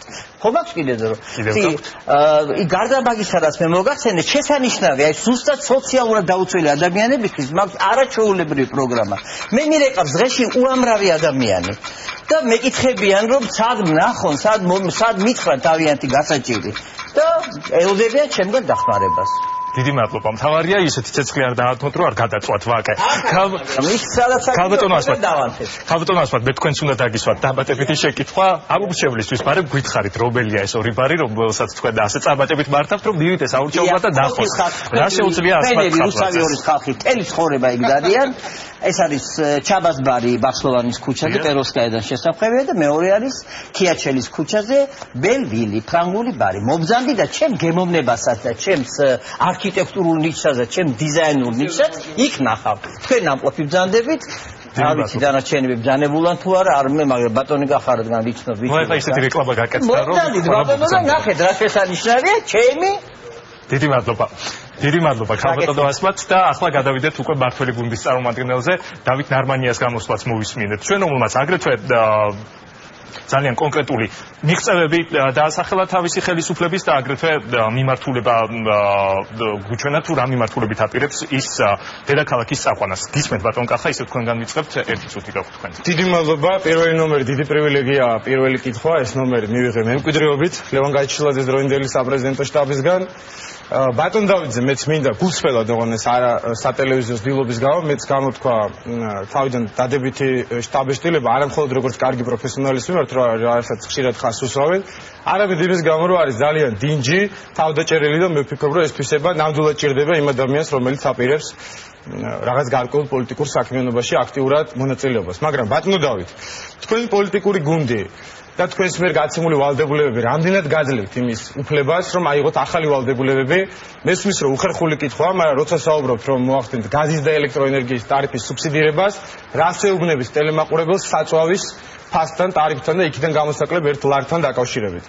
როდესაც საუბრობთ, მაგალითად, რას ეთქვით ბანკის მოვალეებს, რომელსაც ფანჯრები დაუგმანეთ გულში, როდესაც ისინი ცენტრალურ ოფისთან მოგაზრდნენ და პასუხიც კი არ აქვთ ამ ადამიანებისთვის. ამ ფონზე ამოიწურა თქვენთან. ამ ფონზე რამდენად შეგიძლიათ ახალი ვალდებულებების აღებას? სვამს კითხვას კახა კუკავა. ბატონ დიმიტრი, თქვენ გისმენთ, თქვენ ნაწილობრივ ვისაუბრეთ იმ პრეტენზიებზე, რომელიც გაქვთ ხელისუფლებასთან, კიდევ ერთი წუთი გაქვთ თქვენ ამისთვის გისმენთ. კი ბატონო, ბატონ დავითის მიმართ მეც გამაჩნია ჩემი დადებით დამოკიდებულება გამომდინარე იქიდან, რომ მქონდა მასთან გარკვეულწილად შეხება, როდესაც იგი სამხაროო საზოგადოებას წარმოადგენდა კონკრეტული არასამთავრობო ორგანიზაციის მიმართულებით, თუმცა მას შემდეგ რაც იგი გახდა პოლიტიკოსი და დაიკავა მინისტრის პოსტი, რა თქმა უნდა, ყველი ყურადღება გამახვილებული უნდა ყოფილიყო თუ რამდენად ასრულებდა იგი მასზე დაკისრებულ ვალდებულებას და რამდენად პირნათელი იყო იმ ბიუჯეტთან, რომლის შესრულების თვალსაზრისით მე ვფიქრობ, რომ 2014 წლის პირველი კვარტალი არის განსაკუთრებით მძიმე აღსაქმელი, ვინაიდან მხოლოდ 51%-ით იქნა შესრულებული, ხოლო პრემიების და შრომის ანაზღაურების მუხლი მთლიანად 99.9%-ით იქნა ანაზღაურებული, რაც იმაზე მეტყველებს, რომ ბატონი დავითი იმ შემთხვევაშიც კი თუ კი იქნებოდა დამოუკიდებელი თქვათ აი ესეთი მიდგომების მიმართ საბოლოო ჯამში უძლური აღმოჩნდა აღიკვეთა თქვათ აი ესეთი ხელგაშლილობა, რომელიც ცენტრალური ხელისუფლების მაღალი პოლიტიკა. მადლობა ბატონი დავითი ინიშნავს ამ პრეტენზიებს და გიპასუხებ ცოტა ხანში. ბატონი ნიკა გისმენთ, ერთი წუთი გაქვთ. ნუ რა უნდა ვთქვა, გარდა იმისა, რომ მეც დავადასტურებ ასევე პატივისცემას, ბატონ დავითზე მაქვს მე პოზიტიური შთაბეჭდილება, როგორც პიროვნებაზე ვსაუბრობ, ადამიანი არის ჩემისაც ძალიან პატივისცემი ადამიანი, ასე შთაბეჭდილება დატოვა მეოთხე დებატია. უბრალოდ ადამიანი, მაგრამ ამავე დრო ძალიან სამწუხაროა, მისი დამოუკიდებლობის ხარისხი არის პრაქტიკულად ნულოვანი. ეს შეუძლებელია, რომ მის დამოუკიდებლობის ხარისხი იყოს ნულზე ზევით. ხომ, ეს არის ძალიან სამწუხარო. რაც შეეხება უკვე დაპირებებს უშუალოდ, ნუ ეხლა ჩვენ ვიხილეთ უკანასკნელი 2 წელიწადი. რა მოხდა, რა დაპირებების შესრულდა. ვერც ერთი დაპირებები, ეხლა მოვალეები, ბანკის მოვალეები, ხომ? ბინათ მოსარგებლები, ეგრეთ წოდებული ასპუტნიკები პირდაპირ ბუკრეტებში ეწერათ, რომ მათ პრობლემას გადაწყვეტით. ნუ საწვავის გაიაფებაზე აღარ არის საუბარი. სამუშაო ადგილები რომ დაიკარგა ახსოვს. ის ბიუჯეტი რაც ჰქონდათ, ისიც ვერ აითვისეთ, მას შესაძლოა ინფრასტრუქტურის მინისტრი ბრძანდებოდით 200 მილიონი ლარით გაგერღვათ და არა მარტო თქვენ სხვადასხვა სამინისტროებში და რაც არ ჰქონდათ კიდევ ასე ვთქვათ დახარჯული ის დაიწერეთ პრემიების სახით. ანუ რთულია მეორე სადღერძელოს მოსმენა და სერიოზულად შეფასება. ნამდვილად რთულია. დიდი მადლობა ბატონ ნიკა. ქალბატონო ასმათ, ახლა მაინც თუ მოვისმენთ თქვენგან კრიტიკას უფრო კონკრეტულს ამჟამინდელი ხელისუფლების მიმართ თუ არა? რა თქმა უნდა შეგიძლიათ არის საუბროთ ამას ერთი წუთი. იმიტომ რომ პირდაპირ გამოაცხადეს მერად. ეს უკვე არის, არ ვიცი რა არის ისთვის გვატვალებენ, მაშინ თქვა რომ ინიშნება მერი. ეს დიდი შეცდომა იყო. მერე გამოაცხადეს რომ არ დაუშვებენ არჩევნებზე სხვის გამარჯვებას, ესეც უდიდესი შეცდომა. თან ფაქტიც ის არის 12 კომისიის წევრი რო გეყოლებათ 13-დან ყველა ეს იმას ნიშნავს, რომ მართლა აპირებენ გაყალბებას. გარდა იმისა, არანაირი დაფინანსება რო არ მისცეს იმ პარტიებს, რომელსაც რეკლამები ჩვენს გვჭირდებოდა რეკლამი. კი ბატონო, მე თვითონ ვარ რეკლამა ბძანეს თვითონ, რომ კარგი მსახიობიაო და თვითონ გამოვედი რეკლამა ჩემი თავით, მაგრამ არ იყო ურიგო რომ რეკლამაც ქონოდა. დღეს მოვახსენე ბატონ დავითს, რომ ყველგან და ყველგან სურათები არის, სხვათა შორის სამი ნაკლები ბატონი დიმიტრის, ცოტა ნაკლები ბატონი ნიკასი და ბატონი დავითი ხო მთელ თბილისში და მთელ საქართველოში ყველგან ისეთი მე უკვე ისე დაიმახსოვრა ყველამ რომ ვეღარ დაივიწყებენ ვერასოდეს. ამასინად გავიარე კიდე და ბუჩქებია რაღაცა დიდი სურათია და ყველაფერი წერია და ბატონი დავითი ბუჩქებიდან იხედება. დიდი მადლობა. დიახ, მორჩა ბოლო ფრაზა არ ვიცი თუ გაიგონა მაყურებელმა, ქალბატონი ასმათი ამბობდა რომ სადღაც ბუჩქებშიც კი ბატონი დავითი აღმოაჩინა. ახლა ბატონი დავითი უკვე ტრიბუნიდან გიპასუხებს თქვენ 2 წუთი გაქვთ თქვენ ამისთვის. პირველ რიგში დიდი მადლობა ოპონენტებს პოზიტიური შეფასებისთვის, რაც მათ გააკეთეს. რაც შეეხება ცალკეულ საკითხებს და ცალკეულ კითხვებს, რაზეც აქ იყო საუბარი. მე სწორედ ჩვენი პოლიტიკური გუნდის მიერ გაკეთებული საქმეები და მიღწევები 1 წლის და 8 თვის განმავლობაში ჩამოთვალი და ის მხოლოდ არასრული ჩამონათვალია იმ მიღწევებისა, რაც ჩვენ გვაქვს. მე სპეციალურად წამოვიღე, ვიცი როგორი მიდგომები იყო წინა სამი დებატების დროს, სპეციალურად წამოვიღე ჩემი სამინისტროს მიერ გაწეული საქმიანობის წლიური ანგარიში და ჩვენი მთავრობის მიერ გაკეთებული საქმეების წლიური ანგარიში გადაცემის დასრულების შემდეგ სიამოვნებით გადავცემ მათ ოპონენტებს რომ ნახონ, თუმცა მათ ეს შეეძლოთ აქამდე ენახათ, თუმცა უნახაობის პრობლემა ნამდვილად არ არის. აქ ასე ვთქვათ, ისინი ჩემში ხედავენ ძალიან სერიოზულ ოპონენტს და აქედან გამომდინარე ყველა ცდილობს რომ გარკვეული დარტყმები ჩემი თვალსაზრისით იყოს. კონკრეტულ საკითხებს რაც შეეხება ახალ ვალდებულებებს დიახაც ავიღებთ, იმიტომ რომ ეს არის ვალდებულებები დედაქალაქის მოსახლეობის წინაშე, რომელიც ჩვენ უნდა გავაკეთოთ და შევასრულოთ. ცენტრალური ხელისუფლების მიერ აღებული ვალდებულებები მე ძალიან კარგად მახსოვს, იმიტომ რომ 2012 წელს მე ვიყავი აქტიურად ჩართული კოალიციის წინასაარჩევნო პროგრამის მომზადებაში და კარგად მაქვს შეფასებული რისი გაკეთება შეიძლებოდა და რისი არა. ბანკის მოვალეებთან დაკავშირებით მინდა ვთქვა, რომ მუშაობა მიმდინარეობს ამასთან დაკავშირებით, მაგრამ ეს არ არის პირდაპირ ვალდებულება ადგილობრივი თვითმმართველობისა, ამიტომ ჩვენ წინასაარჩევნო პროგრამაში არ შევიტანეთ. 2014 წლის პირველ კვარტალში ჩემი ხელმძღვანელობის პერიოდში სამინისტროს მიერ შესრულებული პროექტების ღირებულებამ 97 მილიონი ლარი შეადგინა, რაც 10 მილიონით მეტია 2013 წლის მაჩვენებელზე და 31 მილიონი ლარით მეტია ნაციონალური მოძრაობის ხელმძღვანელობის პირობებში გაწეულ ხარჯებთან მიმართებაში. დამოუკიდებლობის ხარისხი რა თქმა უნდა გვექნება, იმიტომ რომ დამოუკიდებლობის ხარისხი თვითმმართველობის კონტროლისა კანონმდებლობის ამოიწურა თქვენი დრო ბატონ დავით, მე ახლა მინდა უფრო კონკრეტულად ვისაუბროთ იმ პრობლემებზე, იმ ტკივნეულ საკითხებზე, რომელიც ყველაზე მეტად აწუხებს მოსახლეობას. მე სხვადასხვა კვლევიდან ამოვიღე რამდენიმე თემა, რამდენიმე საკითხი, რომლის მოგვარებასაც ყველაზე ხშირად ითხოვენ ხოლმე თბილისში, დედაქალაქის მოსახლეობაში. ამ გამოკითხვების შედეგად მე რამდენიმე პუნქტი ჩამოწერე, რომელსაც ახლა წარმოგიდგენთ. ეს არის დასაქმება სამუშაო ადგილების, სიღარიბე, სოციალური პროექტები, კომუნალური მომსახურების ღირებულება, ტრანსპორტის ღირებულება და გზების მდგომარეობა, ადგილობრივი სამედიცინო მომსახურება, განათლება, სკოლების საბავშვო და ბაღების პრობლემები და ქალაქის გამწვანება. მე გთხოვთ ყველას რიგრიგობით მოვყვები, აირჩიოთ ნებისმიერი საკითხი, ბატონ კახა ისევ თქვენგან დავიწყებთ, რომელზეც თქვენ ისაუბრებთ. ჩვენ გვინდა რომ მაყურებელმა დაინახოს კანდიდატების განსხვავებული დამოკიდებულებები ამ თემებისადმი. ეკრანზე თქვენს უკან უკეთ ჩანს, შეიძლება აირჩიეთ ნებისმიერი თემა და შემდეგ ყველა კანდიდატი ისაუბრებს 1 წუთის განმავლობაში ამ საკითხზე მოკლედ. როგორ აპირებთ ამ პრობლემის მოგვარებას? ნებისმიერი ბატონ კახა, რომელიც გინდათ. მე გავაკეთებ აქცენტს დასაქმებაზე, უკან მიხედვა არ არის საჭირო, ვიცით რომ თბილისში ეს არის ყველაზე მწვავე პრობლემა. დასაქმება სამუშაო ადგილების. სამუშაო ადგილების შექმნა. არის 3 კონკრეტული გადაწყვეტილება, რომელიც ჩვენ უნდა მივიღოთ. პირველი ეს ზოგადი არის ინვესტიციების მოზიდვა, რომელსაც ვიტყვით რომ ჭირდება პოლიტიკური ნება. ჩვენ არ გვეყოლება ჩვენ მთავრობაში არც ნუგზარ შევარდნაძე, არც დავით კეზერაშვილი, არც უჩა მამაცაშვილი, ესენი არიან ყველა მთავრობის ჭდილოვანი კარდინალები, რომელიც ხელს უსლიან ქვეყანაში ინვესტიციების თავისუფალ მოზიდვას.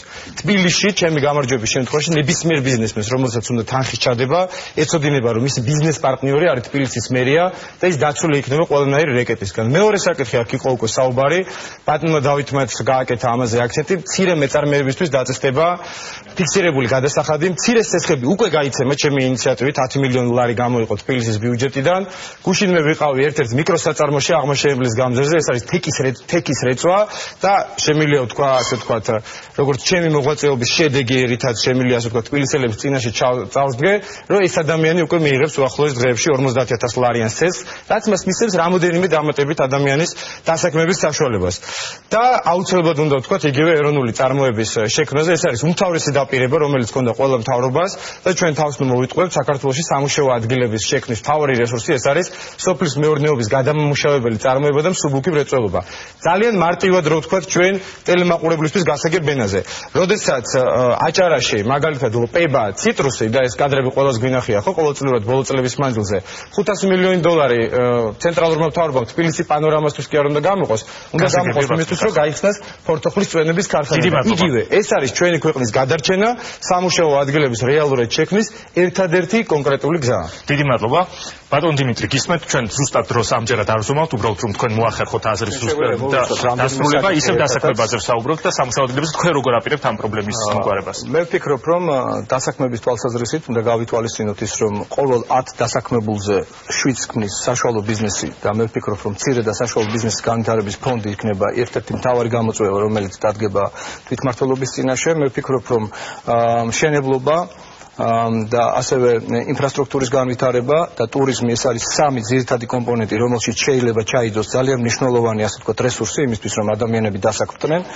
რაც შეეხება პირველს, მშენებლობის საკითხს, მე ვფიქრობ, რომ ამ შემთხვევაში ჩვენ გვექნება ძალიან საინტერესო და ინოვაციური პროექტი, ეს გულისხმობს არამონგებიანი სახელმწიფო 50 მილიონიანი ფონდის შექმნას, რომელიც თანადაფინანსებას მოახდენს პირველ რიგში ისეთი ოჯახების მიმართ, რომლებსაც გააჩნიათ გარკვეული შემოსავალი, მაგრამ მიეკუთვნებიან მაინც სოციალურად შეჭირებულებს, მაგალითად მრავალშვილიანები, რომელთა მიმართ რაიმე რეგულაცია საკანონმდებლო არც კი არსებობს საერთოდ, ესეთები შეიძლება იყვნენ ადამიანები, რომლებმაც დაკარგეს ბინა, მაგრამ გააჩნიათ მინიმალური შემოსავალი იმისთვის, რომ საბაზრო ღირებულების მაგალითად 1/3 გადაიხადონ და 50 მილიონიანი ფონდი ამ შემთხვევაში აი ამ სოციალურად გაჭირებულ ადამიანებს, პირველ რიგში მრავალშვილიანებს, მარტოხელა სოციალურად დაუცველ დედებს, თქვათ, რომლებსაც გააჩნიათ შესაძლებლობა იმისა, რომ ისარგებლონ ასეთი ფონდით, რა თქმა უნდა, ეხმარება და გვერდში დაუდგება. ასევე ძალიან მნიშვნელოვანია, რომ დასაქმება შესაძლებელია განხორციელდეს იმ სოციალური თავშესაფრების მშენებლობით, რომლის ვალდებულება ამდენი ხნის განმავლობაში იყო თვითმმართველობის წინაშე, მაგრამ ერთი სოციალური თავშესაფარი არ აშენებულა ქალაქში. ასევე მუნიციპალური საწარმოების განვითარების კუთხით. ჩვენ ცალკე თემად გვაქვს აგრეთვე სიხარებე. შემიძლია კონკრეტული მაგალითი გითხრათ, სიტი პარკის შემთხვევაში, თუ კი სიტი პარკი საინვესტიციო პაკეტიდან გადმოვა მუნიციპალურ საწარმოდ, ჩვენ შეგვიძლია 8000 ადამიანი დამატებით დავასაქმოთ, მათ შორის შეზღუდული შესაძლებლობების მქონე პირები და ასევე სოციალურად დაუცველი პირები, ვინაიდან სიტი პარკი იმ პოზიტიურ პირობას, რომელიც უნდა გულისხმობდეს უпростоრად მიწისზედან მიწისქვეშა პარკირების სერვისების აშენებას, საერთოდ უგულებელყოფს და ერთი ფუნჯით და ერთი საღებავით, ესე იგი მიიღოს 60% მოგება. ეს არის ყოველდღე წარმოუდგენელი. ბატონ ნიკა, თქვენ როგორ აპირებთ დასაქმებისა და სამუშაო ადგილების პრობლემის მოგვარებას დედაქალაქში? თუ გახდებით მერი? დიახ, ძალიან სამწუხაროა, რომ ამ მხრივ მართლაც არანაირი, აი 1 სანტიმეტრიც ინსვლა არ გვაქვს აბსოლუტურად, რა სამუშაო ადგილების იყო ისიც იკარგება ყოველთვიურად და მნიშვნელოვანი რაც შეიძლება ქმედითი ნაბიჯების გადადგმა, ჩვენ გვაქვს ძალიან წყობრი გეგმა, კერძოდ გვაქვს აუცილებლად განსახორციელებელი შეთავაზება პროგრამაში, რომელიც ჩვენი გამარჯვების შემთხვევაში აუცილებლად გაკეთება, გულისხმობ გადასახადების დაწევას, კერძოდ სამშენებლო გადასახადის 5%-ით დაწევას, რაც გამოიწვევს მეტი თანხის მობილიზებას ბიზნესისათვის, მცირე ბიზნესს მიცემს სტიმულს, რომ იგი გაფართოვდეს და რაც რომ მეტი თანხა დარჩება მას, იგი უფრო ორიენტირებული იქნება გაფართოებაზე. ასევე ძალიან მნიშვნელოვანია, ამაზე ძალიან დიდი ხანია საუბარი არის, მაგრამ მნიშვნელოვანია რომ გაკეთდეს ეხლა, რომ გათავისუფლდეს აქციზური გადასახადისგან საწვავი. ეს ერთი მხრივ მოსახლეობას გაუიაფებს, ასე ვთქვათ, საწვავზე ფას 25 თეთრით, ხოლო ბიზნესს თელ რიგს სიკეთეს მოუტანს. მაგალითად, საწარმოო ხარჯებს ხო თავისთავად გაუიაფებს, რომ მეტ ადამიანს დაასაქმებს. აი აქვე ყოველთვის მე მეოთხე დებატია ერთი და იგივეს თქმა მიწევს პრაქტიკულად.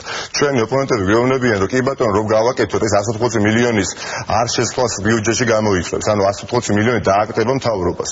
მაგრამ აი თუ კი ავიგებთ იმ 138 მილიონს, რომელიც დაიწერეს შარშან წლის განმავლობაში გაზრდილ ხელფასებზე, ხო? ნუ აი 40 მილიონი არის სხვაობა.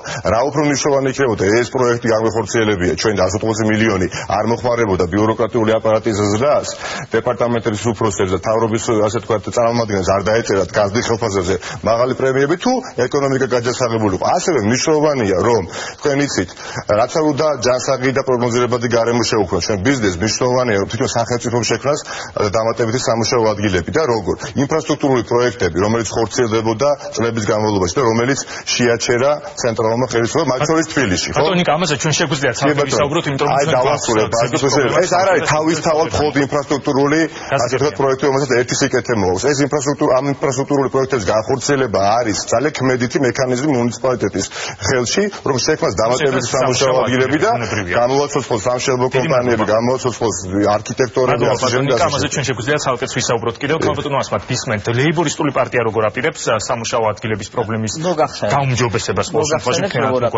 მეც როგორ ვაპირებ და ლეიბორისტული პარტიაც სესხები მოგახსენეთ მე მცირე ბიზნესისთვის და საშუალო ბიზნესისთვის უპროცენტო და გრძელვადიანი დაბალპროცენტიანი სესხები. ეს არის გეგმას მოიტანს რომელიც აპირებს ბიზნესის დაწყებას ადამიანი. ამ გეგმის მიხედვით ეს იქნება გეგმა, რომელიც ეტაპობრივად წაიღებს თანხას. მე ვარ იმის მომხრე, რომ არავითარ შემთხვევაში მთლიანი თანხა ერთდროულად არ გაიწეს, იმიტომ რომ შეიძლება იმ ადამიანმა არ იყოს ის სრულად გაიტანოს და თაღლითობა და გაიქცეს როგორც მოხდა ბევრი. ეტაპობრივად ერთ თვეში წარმოადგენს ასეთივე გეგმას, ეტაპობრივ გეგმას, იმ თვეში გაიტანს და გვაჩვენებს რა ესეთ ეტაპობრივ გვაჩვენებს რა გააკეთა და მიიყვანს ბიზნეს ბოლომდე და ეს თანხა რომელიც მან აიღო იმ ბიზნეს ნამდვილად მაჩვენებს რომ გააკეთა ბიზნესი და გარდა მაგისა 1 ან 2 წლით მე გავანთავისუფლებდი ბიზნესმენს დავწყებ ბიზნესმენს გადასახადები ეს მთელ მსოფლიოში ევროპაში ეგრეა მე სადაც ყოფილვარ და მიკითხე ყველგან არის ან 1 ან 2 ან ზოგადად 3 წლითაც არის განთავისუფლებული რომ ის სესხი აუცილებლად გაისტუმროს მან და არ გადავარდეს ვალში და საერთოდ არ დაკარგოს აღარც სახლი ყოდეს აღარც კარი და შეიძლება ციხეში წავიდეს. ეს პირველი აუცილებელია ბიზნესის განვითარება, მცირე და საშუალო ბიზნესი თუ არ განვითარდა, ეკონომიკა ვერ განვითარდება. სოფელთან ურთიერთობა აუცილებელია. სოფლის გარეშე ვერაფერს ვერ გააკეთებს. ვერანაირი ეკონომიკა ვერ განვითარდება. სოფელში და დასაქმდეს ხალხი. მე თქვენი დღეს გითხარით. რატომ მაქვს ხოდრო კიდე? ცოტა, ძალიან ცოტა. მე თქვენ დღეს რატომ ვერ აითვისეთ? გავიყვანდი სოფელში გზებს, გავიყვანდი სოფელში გაზს, გავიყვანდი სოფელში წყალს. ყველა სოფელს ავადგენ ისე რომ მოუნდეს ამ თბილისში ჩამოსულ ხალხს უკან დაბრუნება და მოგვაწოდოს იქიდან პროდუქცია და საერთო ბიზნესი გაკეთდეს კიდე სოფელთან ერთად. დიდი მადლობა. დიდი მადლობა. ვნახოთ როგორია ბატონი დავითის სტრატეგია ამ პრობლემის მოსაგვარებლად. ჩვენი თავარი კონკურენტი უმუშევრობაა და ჩვენ ამას ვაღიარებთ რომ უმუშევრობა ნომერ პირველი პრობლემაა ჩვენს ქვეყანაში. ჩვენ გვაქვს კონკრეტული ინსტრუმენტები ის რაც დედაქალაქის მერიის უფლებამოსილებას განეკუთვნება და იმ უფლებამოსილებას არ ვცდებით. განსხვავებით ჩემი 4-ვე ოპონენტისგან, რომელიც ყველაფერს ამბობს, ოღონდ კი, ასე ვთქვათ, ამორჩევლების პოლიტიკური დივიდენდები მიიღონ. მე ძალიან კონკრეტული ვიქნები. პირველი, ჩვენი მმართველობის პირობებში დედაქალაქს ექნება ეკონომიკური განვითარების სტრატეგია, რაც აუცილებელია იმისათვის, რომ ვიცოდეთ კონკრეტული მიმართულებები. მეორე ძალიან მეცნიერების არ შემეწყვეტინებია. მეორე, ძალიან მნიშვნელოვანი ის, რომ ჩვენ მცირე და საშუალო ბიზნესის განვითარებისთვის დედაქალაქის მერიაში ვქმნით საკონსულტაციო ცენტრს, ეგრეთ წოდებულ ბიზნეს ინკუბატორს. ეკონომიკის სამინისტრომ ჩვენი ხელისუფლების გადაწყვეტილების შესაბამისად მცირე და საშუალო ბიზნესის ხელშეწყობა დაიწყო შესაბამის სამსახურის შექმნა. ჩვენ მუნიციპალურ პროექტებს და პროგრამებს მოვარგებთ სწორედ ამ პოლიტიკას და ამის ფარგლებში მეტი სამუშაო ადგილები შეიქმნება. მესამე, ჩვენ გვექნება მუნიციპალური გადამზადების პროგრამები, პერიოდულად შრომის ბაზრის გამოკვლევას გავაკეთებთ და ისეთ სპეციალობებში, ისეთ პროფესიებში, რაზეც მოთხოვნა იქნება, გადავამზადებთ იმ ადამიანებს, რომლებსაც არ აქვთ შესაბამისი საფასურის გადახდის შესაძლებლობა და ძალიან ბევრი ესეთი ადამიანი ზის ტელეეკრანთან და გვიყურებს ჩვენ. გარდა ამისა, მნიშვნელოვანია ის, რომ ჩვენ დონორი ორგანიზაციებიდან დამატებითი დაფინანსების მოზიდვით გავზრდით იმ პროექტების და პროგრამების მოცულობას, რომელიც დედა დედაქალაქის ინფრასტრუქტურის და კომუნალური მეურნეობის მოწესრიგებაში დაგვეხმარება და იქაც მეტი ადამიანები დასაქმდებიან. ჩვენ გვაქვს სამშენებლო სექტორის, ტურიზმის და სხვა ცალკეული სექტორების მხარდაჭერა.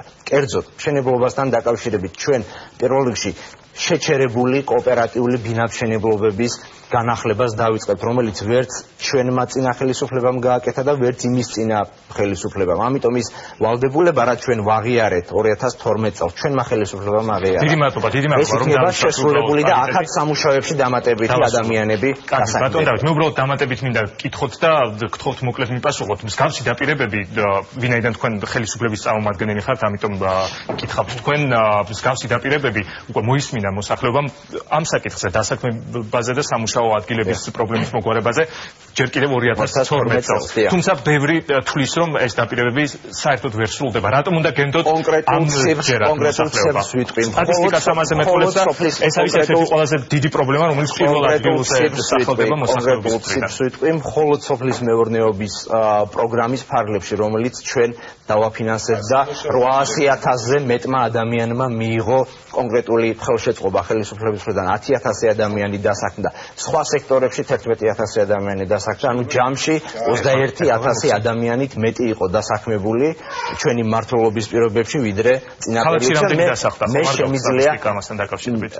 ქალაქში დასაქმებას რაც შეეხება ადგილობრივი თვითმმართველობის დონეზე თბილისის მერიაში ძალიან ბევრი პრობლემა იყო. ჩვენ ამიტომ ძირითადი აქცენტი ავიღეთ რეგიონებში. მე რეგიონული განვითარების მინისტრი ვიყავი, სოფლის მეურნეობის სამინისტრო ძალიან აქტიურად მუშაობდა რეგიონებში და ძირითადად რეგიონებში მოვახერხეთ იმ პროექტების და პროგრამების განხორციელება, სადაც მეტი ადამიანი. დიდი მადლობა. მე აქ მაქვს კონკრეტული ჩამონათვალი იმ საწარმოებისა, იმ ორგანიზაციებისა, რომელსაც სკეპტიკურად უყურებენ და არ აღიარებენ. მე მინდა ახლა საშუალება მისცემ. აი ახლა მოგისმენთ აუცილებლად მე გამომდინარე. რა თქმა უნდა მე ძალიან თავდასხმის რეჟიმი რომელსაც დიდი ხანია საზოგადოება გვიყურებს და მას უკეთებია ჩვენზე. სამუშაო ადგილები შეიქმნა თუ დაიკარგა. 26,000 კარგი ბატონო არის მის ჯერ თქვენი მასწავლებელი ყოფილა. ბატონო ნიკა ორგანიზაცია საქმე. ბატონო ნიკა ერთი წამით მე ახლა მოგცემთ რეპლიკის საშუალებას. მადლობა ბატონო დავით. მე ახლა სწორედ ეს ახლა არის ბატონო დავით თავდასხმის დრო, მე სწორედ რინგი მინდოდა გამეხსნა. იმასთან დაკავშირებით ამ თემაზე მინდა კომენტარი გააკეთოთ. თქვენ შეგიძლიათ ნებისმიერ კანდიდატს დაუსვათ შეკითხვა, მაგრამ მე ჭუმაქვს რომ ყველაზე დიდი შეკითხვა ბატონი დავითის მიმართ იქნება. ან რეპლიკა. კონკრეტულად საუბარი არის აი ბატონი დავითისგან. ვისმენთ რომ რაღაც ცენტრი შეიქმნება, ინკუბატორის სტრატეგია დამტკიცდება, რაღაც ქაღალდები. ეს ქაღალდები დათო შენ გახსოვს. კონკრეტულია ძალიან. დათო ხალხს არ ჭირდება არანაირი კონცეფცია. მე მახსოვს შევარდნაძის მმართველობის წლები, როდესაც გამოდიოდა შევარდნაძის მთავრობის ვიცე-პრემიერი და ამბობდა რომ ჩვენ ვართ აღმოსავლეთ ევროპაში პირველ ადგილას ეკონომიკური ზრდის ტემპებით. მახსოვს სააკაშვილმა რომ მერსედესი და ჟიგული დააყენა თელავში და ყოველთვის ჰქონდა სტატისტიკა რომ იყო პირველ ადგილზე საქართველო. მე შეგიძლია განახო, მე ვარ ერთი დეპუტატი თბილისის საკრებულოს 50 კაციან შემადგენლობაში და შეგიძლია განახო წაგიყვანო აღმოჩენებლის განძილზე კონკრეტული საწარმო გითხარი თექის რეწვა, სადაც მივეცით ცეცხლი შეიქმნა სამუშაო ადგილები. მანახე შენ იყავი მინისტრი, კარგავდი მილიარდიან ბიუჯეტს.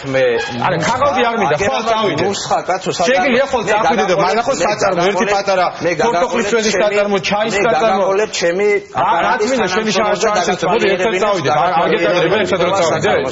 ერთად წავიდე, დათო. ნუსხა 2 წელია, წელიწადნახევარია ვიხოცებით წელი საქართველოს APMG ვერბანზე იმდენი საწარმო გაქვს. იაპონიაში შეშვება 80 წელიწადში ბუმი რო ქონდამაში. ნუსხას გაყოლებ აპარატის თანამშრომლს მეტი რა. რატომ აყოლებ აპარატის თანამშრომლს? რაიმე არ მოგწონს ჩემი რანგი და იერარქია. დიდი მადლობა ბატონო. წამოვა რუსთავიორის კამერა, მე განახებ საწარმოს, რომელიც ჩემი მეცადინეობით გაიწყო თბილისში. შენ ვანახე საწარმო, რომელიც შეიქმნა. მადლობა ბატონო. მადლობა ახლა. კი ბატონო, გადმოვა ახლა თქვენზე. ხალბატონს დავუთმობ. კი ბატონო, გისმენთ ხალბატონს. ბიუჯეტიდან ყავს დასაქმებული, ბიუჯეტიდან მე თვითონ დავასაქმე ხალხი. მე მყავს დასაქმებული მორბაში ხალხი 16 წელიწადია, მე თვითონ თეატრიდან წამოვედი. 15 ადამიანი. და მათ შორის კიდე მუსიკოსები, რომლებიც უკვე ისინი ხო დასაქმებულად ითვლებიან, მე ჩემი ოჯახი, ერთ-ერთი მათგანი, ერთ-ერთი ბარი კირამლობით მაგდა ის ოჯახიც და რომ დავამატოთ თქვენ ძალიან ბევრ რაოდენობა ხალხს ვარცო. გარდა იმისავე ჩემი შემოსავლიდან ვეხმარები ადამიანებს, მეს რომ მქონდეს ძირითადად თანხა ბევრ და გასაგებია ბატონ დავითთან თუ გაქვთ პრეტენზია ან რომელიმე სხვა კანდიდატთან. ბატონ დავითთან პრეტენზია კიდებია, ხალხი. აცალეთ რო იტყვიან ხოლმე, აცალეთ რა უნდა ვაცალოთ? 2 წელი თუ 4 წელი არიან მოსული. მოცულები. 2 წელიწადში თუ ვერ გააკეთოს, რაღაცა დაცლაზეა ლაპარაკი. იმასაც და დამთავრდა ამ ხალხის ცხოვრება. გავიდა ცხოვრი, ხო ცოტა ხოცხობს ადამიანი. ის ნუსხა მაინც დაგვიტანე, რომ ხვალ მივაქვს მე და ქალბატონი. მადლობა ბატონ ახლა ბატონ დიმიტრი. მე თვითონ დავასაკვიანობის წლები. გასაგებია. ხალხარმომან რა ბატონ გასაგებია. მადლობა საინტერესო თემაა. ესეც რო გახმენდეს გასაგებია. მისამართი რომელსაც ბატონი დავითი წაიკითხოს და ხვალმე მივაქვს. ძალიან კარგი. მოდით ახლა ბატონ დიმიტრის მივცეთ საშუალება. მისამართები მივძანეთ. მოусმინოს ბატონ დიმიტრის გისმენთ. ამჯერად მისი ასე ვთქვათ პროფესიიდან გამომდინარე ალბათ მას არ გაუჭირდება კომენტარი გააკეთოს პრემიერ-მინისტრის განცხადებასთან დაკავშირებით იმ 100 საწარმოს დაპირებული საწარმოს შექმნასთან მიმართებით რომლის ასე ვთქვათ რომელთან დაკავშირებით მან აიღო ვალდებულება რომ 2016 წელსო იქნება 100-ვე მაგრამ დღეს მდგომარეობით არის 74-იო და 700 კაცი ყავს დასაქმებული. აი მე მართლა მაინტერესებს იმიტომ რომ მან თქვა რომ დასაქმებული ყავს 700 კაცი ამ 74 საწარმოშიო. მართლა ასე ფიქრობთ რომ 100 საწარმოში სულ 1000 ადამიანი უნდა იყოს დასაქმებული? ანუ ეს არის მიღწევა რეალურად 74 საწარმო და 700 დასაქმებული ადამიანი. გიორგი, მე ვეღარ გავიგე ეს ადამიანები კითხვას რატომ ისვამენ? სხვა ფორმატი ვარ და თუ ისევ თავდასხმის რეჟიმით ყვამზელებს რეფორმაში ვიტანო დაშინდათ რომ არ გასულა არც ერთი საწარმო. ეს ყველაზე უფრო ბიუჯეტიანი სამინისტროს სრულობთ. დათო შეიძლება გადმომცე ის პროცესი მომენტი ეთერში წავიკითხო მისამართი და ფარმევა. შეიძლება ბატონ დავით. მხოლოდ არამონათვალია. შეიძლება მისამართები გამონათვალია 74-ვე. შეიძლება ეთერში წავიკითხო ის მისამართები ბატონ გიორგი რომელსაც მოდი ბატონ ახლა ჯერ უპასუხოს ბატონმა დავით ბატონ დავით მე თქვენ და მაყურებელსაც ვეთქვი რომ ჩვენ როდესაც განსაზღვრეთ დებატების ფორმატი და მის შესახებ გაცნობეთ გათვალისწინებული იყო კანდიდატებს შორის აგრეთვე საკამათი და დებატები. ბატონ გასახელებული თქვენმა ტელემაყურებელებს რო იცოდეს სულ 6 საწარმო არის ჩამოთვლილი აქედან შიფუსი ლოცაგორა არის მარნეულში თბილისთან ახლოს რაც არის რომელსაც სხვა აუცილებლად ვეწვევი და საგარეჯოში შიფუსი დის აგრო არის კიდე საწარმო რომელიც ამბროლაურში გაქვს მიწებული აქ შეიძლება ხვალე რა ვიდე მაგრამ აი საგარეჯოში და მარნეულში რაც აქვს დის აგრო და ლოცაგორა წავიდეთ და ნახოთ რა შექმნა ქართულმა ოცნებამ ის მე და უკვე ბატონი ნიკასთან გადავდივარ ძალიან კონკრეტული კითხვა ბატონმა პრემიერმა ასევე თქვა, რომ გაიზარდა ექსპორტი 72%-ით ევროკავშირის წევრ სახელმწიფოებში. თუ შეგიძლიათ ზუსტად მითხრათ, რა კონკრეტული საქონელი გადის, ასე ვთქვათ, ამ 72%-ით? რაც გადის, შეგიძლიათ ნახოთ შესაბამის ვებგვერდზე. თუ შეგიძლიათ, დიდი მადლობა ბატონო ნიკა. პროგრამის გასაცნობად მოვედი ამ მრჩევლების მადლობა ბატონო დიმიტრი. ბატონო დიმიტრი. რეპლიკა ხოთ ბატონო ნიკა. ნამდვილად მოვედი წინა საარჩევნო პროგრამის გასაცნობად საზოგადოებისთვის ბატონო დავით, მაგრამ არ მოსულვათ ამავე დროს ტყუილების ტირაჟირებისათვის. თქვენ საუბრობთ იმაზე, რომ სამუშაო ადგილები იზრდება და გულზე ჯიგის ცემით საუბრობთ ამაზე თან. თან ეჭვით არ გეპარებათ ისე ვიყურებთ, კაი, ჩვენ დავცინით. მაგრამ საზოგადოებას რატო დაცინით? თქვენ ამბობთ, რომ 70 საწარმო გაიხსნა. თქვენ თქვით, რომ 70 საწარმო გახსნილია, მაგრამ ვერც ერთი ვერ აჩვენეთ ბატონო დავით ტელევიზიით, ხო? თქვენ ნუ თუ არ იცით და თუ არ იცით გეტყვი და მე გამოყვებით და მე განახებთ ბატონო დავით და მე აპარატის თანაშრომელს არ გამოგაყოლეთ თბილისში უკანასკნელი 1 წლის განმავლობაში უფასო უმწეოთა სასადილოების რაოდენობა 14-ით იმატა და შეადგინა ეხლა ვიდრე ვსაუბრობთ 24,000 ადამიანი. როდესაც იყო 20,000 და გაიზარდა ასევე სასადილოების რაოდენობას და მე ძალიან სამწუხაროდ მიმაჩნია ფაქტი რომ როდესაც გამარჯვების შემთხვევაში მე მომიწევს გახსნა დამატებითი სასადილოების უფასო ნაცვლად იმისა რომ შემცირებული იყოს ნაცვლად იმისა რომ რეალურად სოციალურ დაუცველებისთვის მეტი სარგებელი მოგიტანა თქვენ შეუწყვიტეთ 100,000-მდე სოციალურ დაუცველ სტატუსი შეუჩერდა ბატონო დავით და თქვენ ამით როდესაც საუბრობთ გაითვალისწინეთ რომ თქვენ უბრალოდ დაგვცინით ბატონო დავით თქვენ საუბრობთ იმაზე რომ რეალურად კრიმინალი არ იზრდება გასაგებია და როდესაც გეკითხებით რომ 70 საწარმო სად არის გვეუბნებით რომ მიდი ჩართე კომპიუტერთან ვებსაიტზე შედი სოფლის მეურნეობის სამინისტროს არ მაქვს დავით მითხარით ბატონო დავით აი ხა 74 თუ გახსენით ეხლა თქვენ თუ ეხლა ხალხის ლოგიკას წარმოგიდგენთ 14 ქარხანა გაიხსნა და მოგვიტანეთ 7 ხო? აი 74 არ გაიხსნა. ეხლა თქვენ თვითონ 14 გაიხსნა. ხო რა? მადლობა ბატონიკა.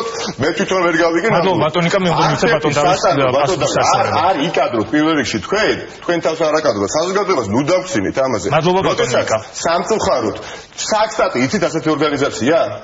სახელმწიფო სამსახურის ასე ვთქვათ წარმომადგენელმა განაცხადა თქვენივე ხელისუფლებიდან რომ 26000 სამუშაო ადგილი მხოლოდ 4 დღის წინ 26000 სამუშაო ადგილი დაიკარგა მხოლოდ კერძო სექტორში. მე არ მithქვავს ოპოზიციური ძალის წარმომადგენლებს თქვენი ხელისუფლების წარმომადგენლებს. მადლობა ბატონო ნიკა, ბატონ დავით გისმენთ. არ ვაპირებ არც ერთ იმ საკითხზე პასუხის გაცემას, რომელიც გადაცემის ფორმატში არ ჯდებოდა. ნებისმიერ ადამიანს შეუძლია მივიდეს ნახოს შესაბამისი საწარმოები, მე მივეცი ნუსხა კახას. ეს მხოლოდ არასრული ჩამონათვალია და ვთქვი რომ დეტალური ნუსხა შეგიძლიათ იხილოთ შესაბამის ვებგვერდზე.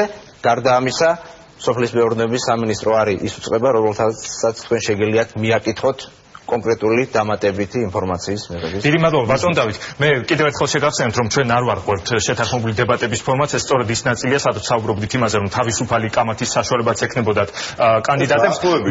მე რა თქმა უნდა საშუალებას მაპატიეთ ბატონო ნიკა. ცემით ვამტკიცროთ თმები მას. გთხოვთ დავასრულო ბატონო ნიკა.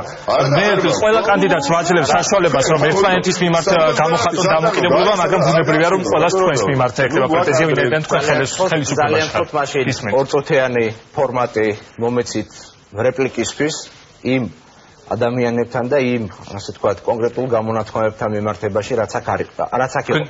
ჩვენ ბოლოში გექნებათ უკვე ყველას რა თქმა უნდა აუცილებლად ვაღიარებთ იმას, რომ უმუშევრობა ქვეყანაში პრობლემაა და ნომერ პირველი პრობლემა. ამას არავინ არ ამბობს, მაგრამ მე მომყავს კონკრეტული ფაქტები, მომყავს კონკრეტული ციფრები, მომყავს კონკრეტული არგუმენტები. მიუხედავად ამისა, თითეული მათგანი გარდა ძალიან იშვიათი გამონაკლისისა რაღაცა ხელოვნურად მოფიქრებული ციფრებით, რაღაცა ხელოვნურად მოფიქრებული არგუმენტებით ესაუბრება, რაც ძალიან არადამაჯერებელია. მე მიმართავ ჩვენს ამომრჩევლს, მე მიმართავ თითოეულ ჩვენს თანამოქალაქეს, რომლებმაც ძალიან კარგად იციან თუ რა გავაკეთეთ ჩვენ და ჩვენმა ხელისუფლებამ. ის რომ 800,000-ზე მეტმა ადამიანმა ისარგებლა სოფლის მეურნეობის პროგრამით და წლების განმავლობაში დაუმუშავებელი მიწა დამუშავდა. მთლიანში და პროდუქტში რომ სოფლის მეურნეობის წილმა მოიმატა ნაცვლად წინა ხელისუფლების პირობებში კლებისა. ის რომ 1,700,000 ადამიანმა საყოველთაო დაზღვევის პროგრამით ისარგებლა. ის რომ 500,000-მდე მოსწავლემ ისარგებლა უფასო საქმიანობებით და ასე შემდეგ. ეს რა მიღწევა არ არის?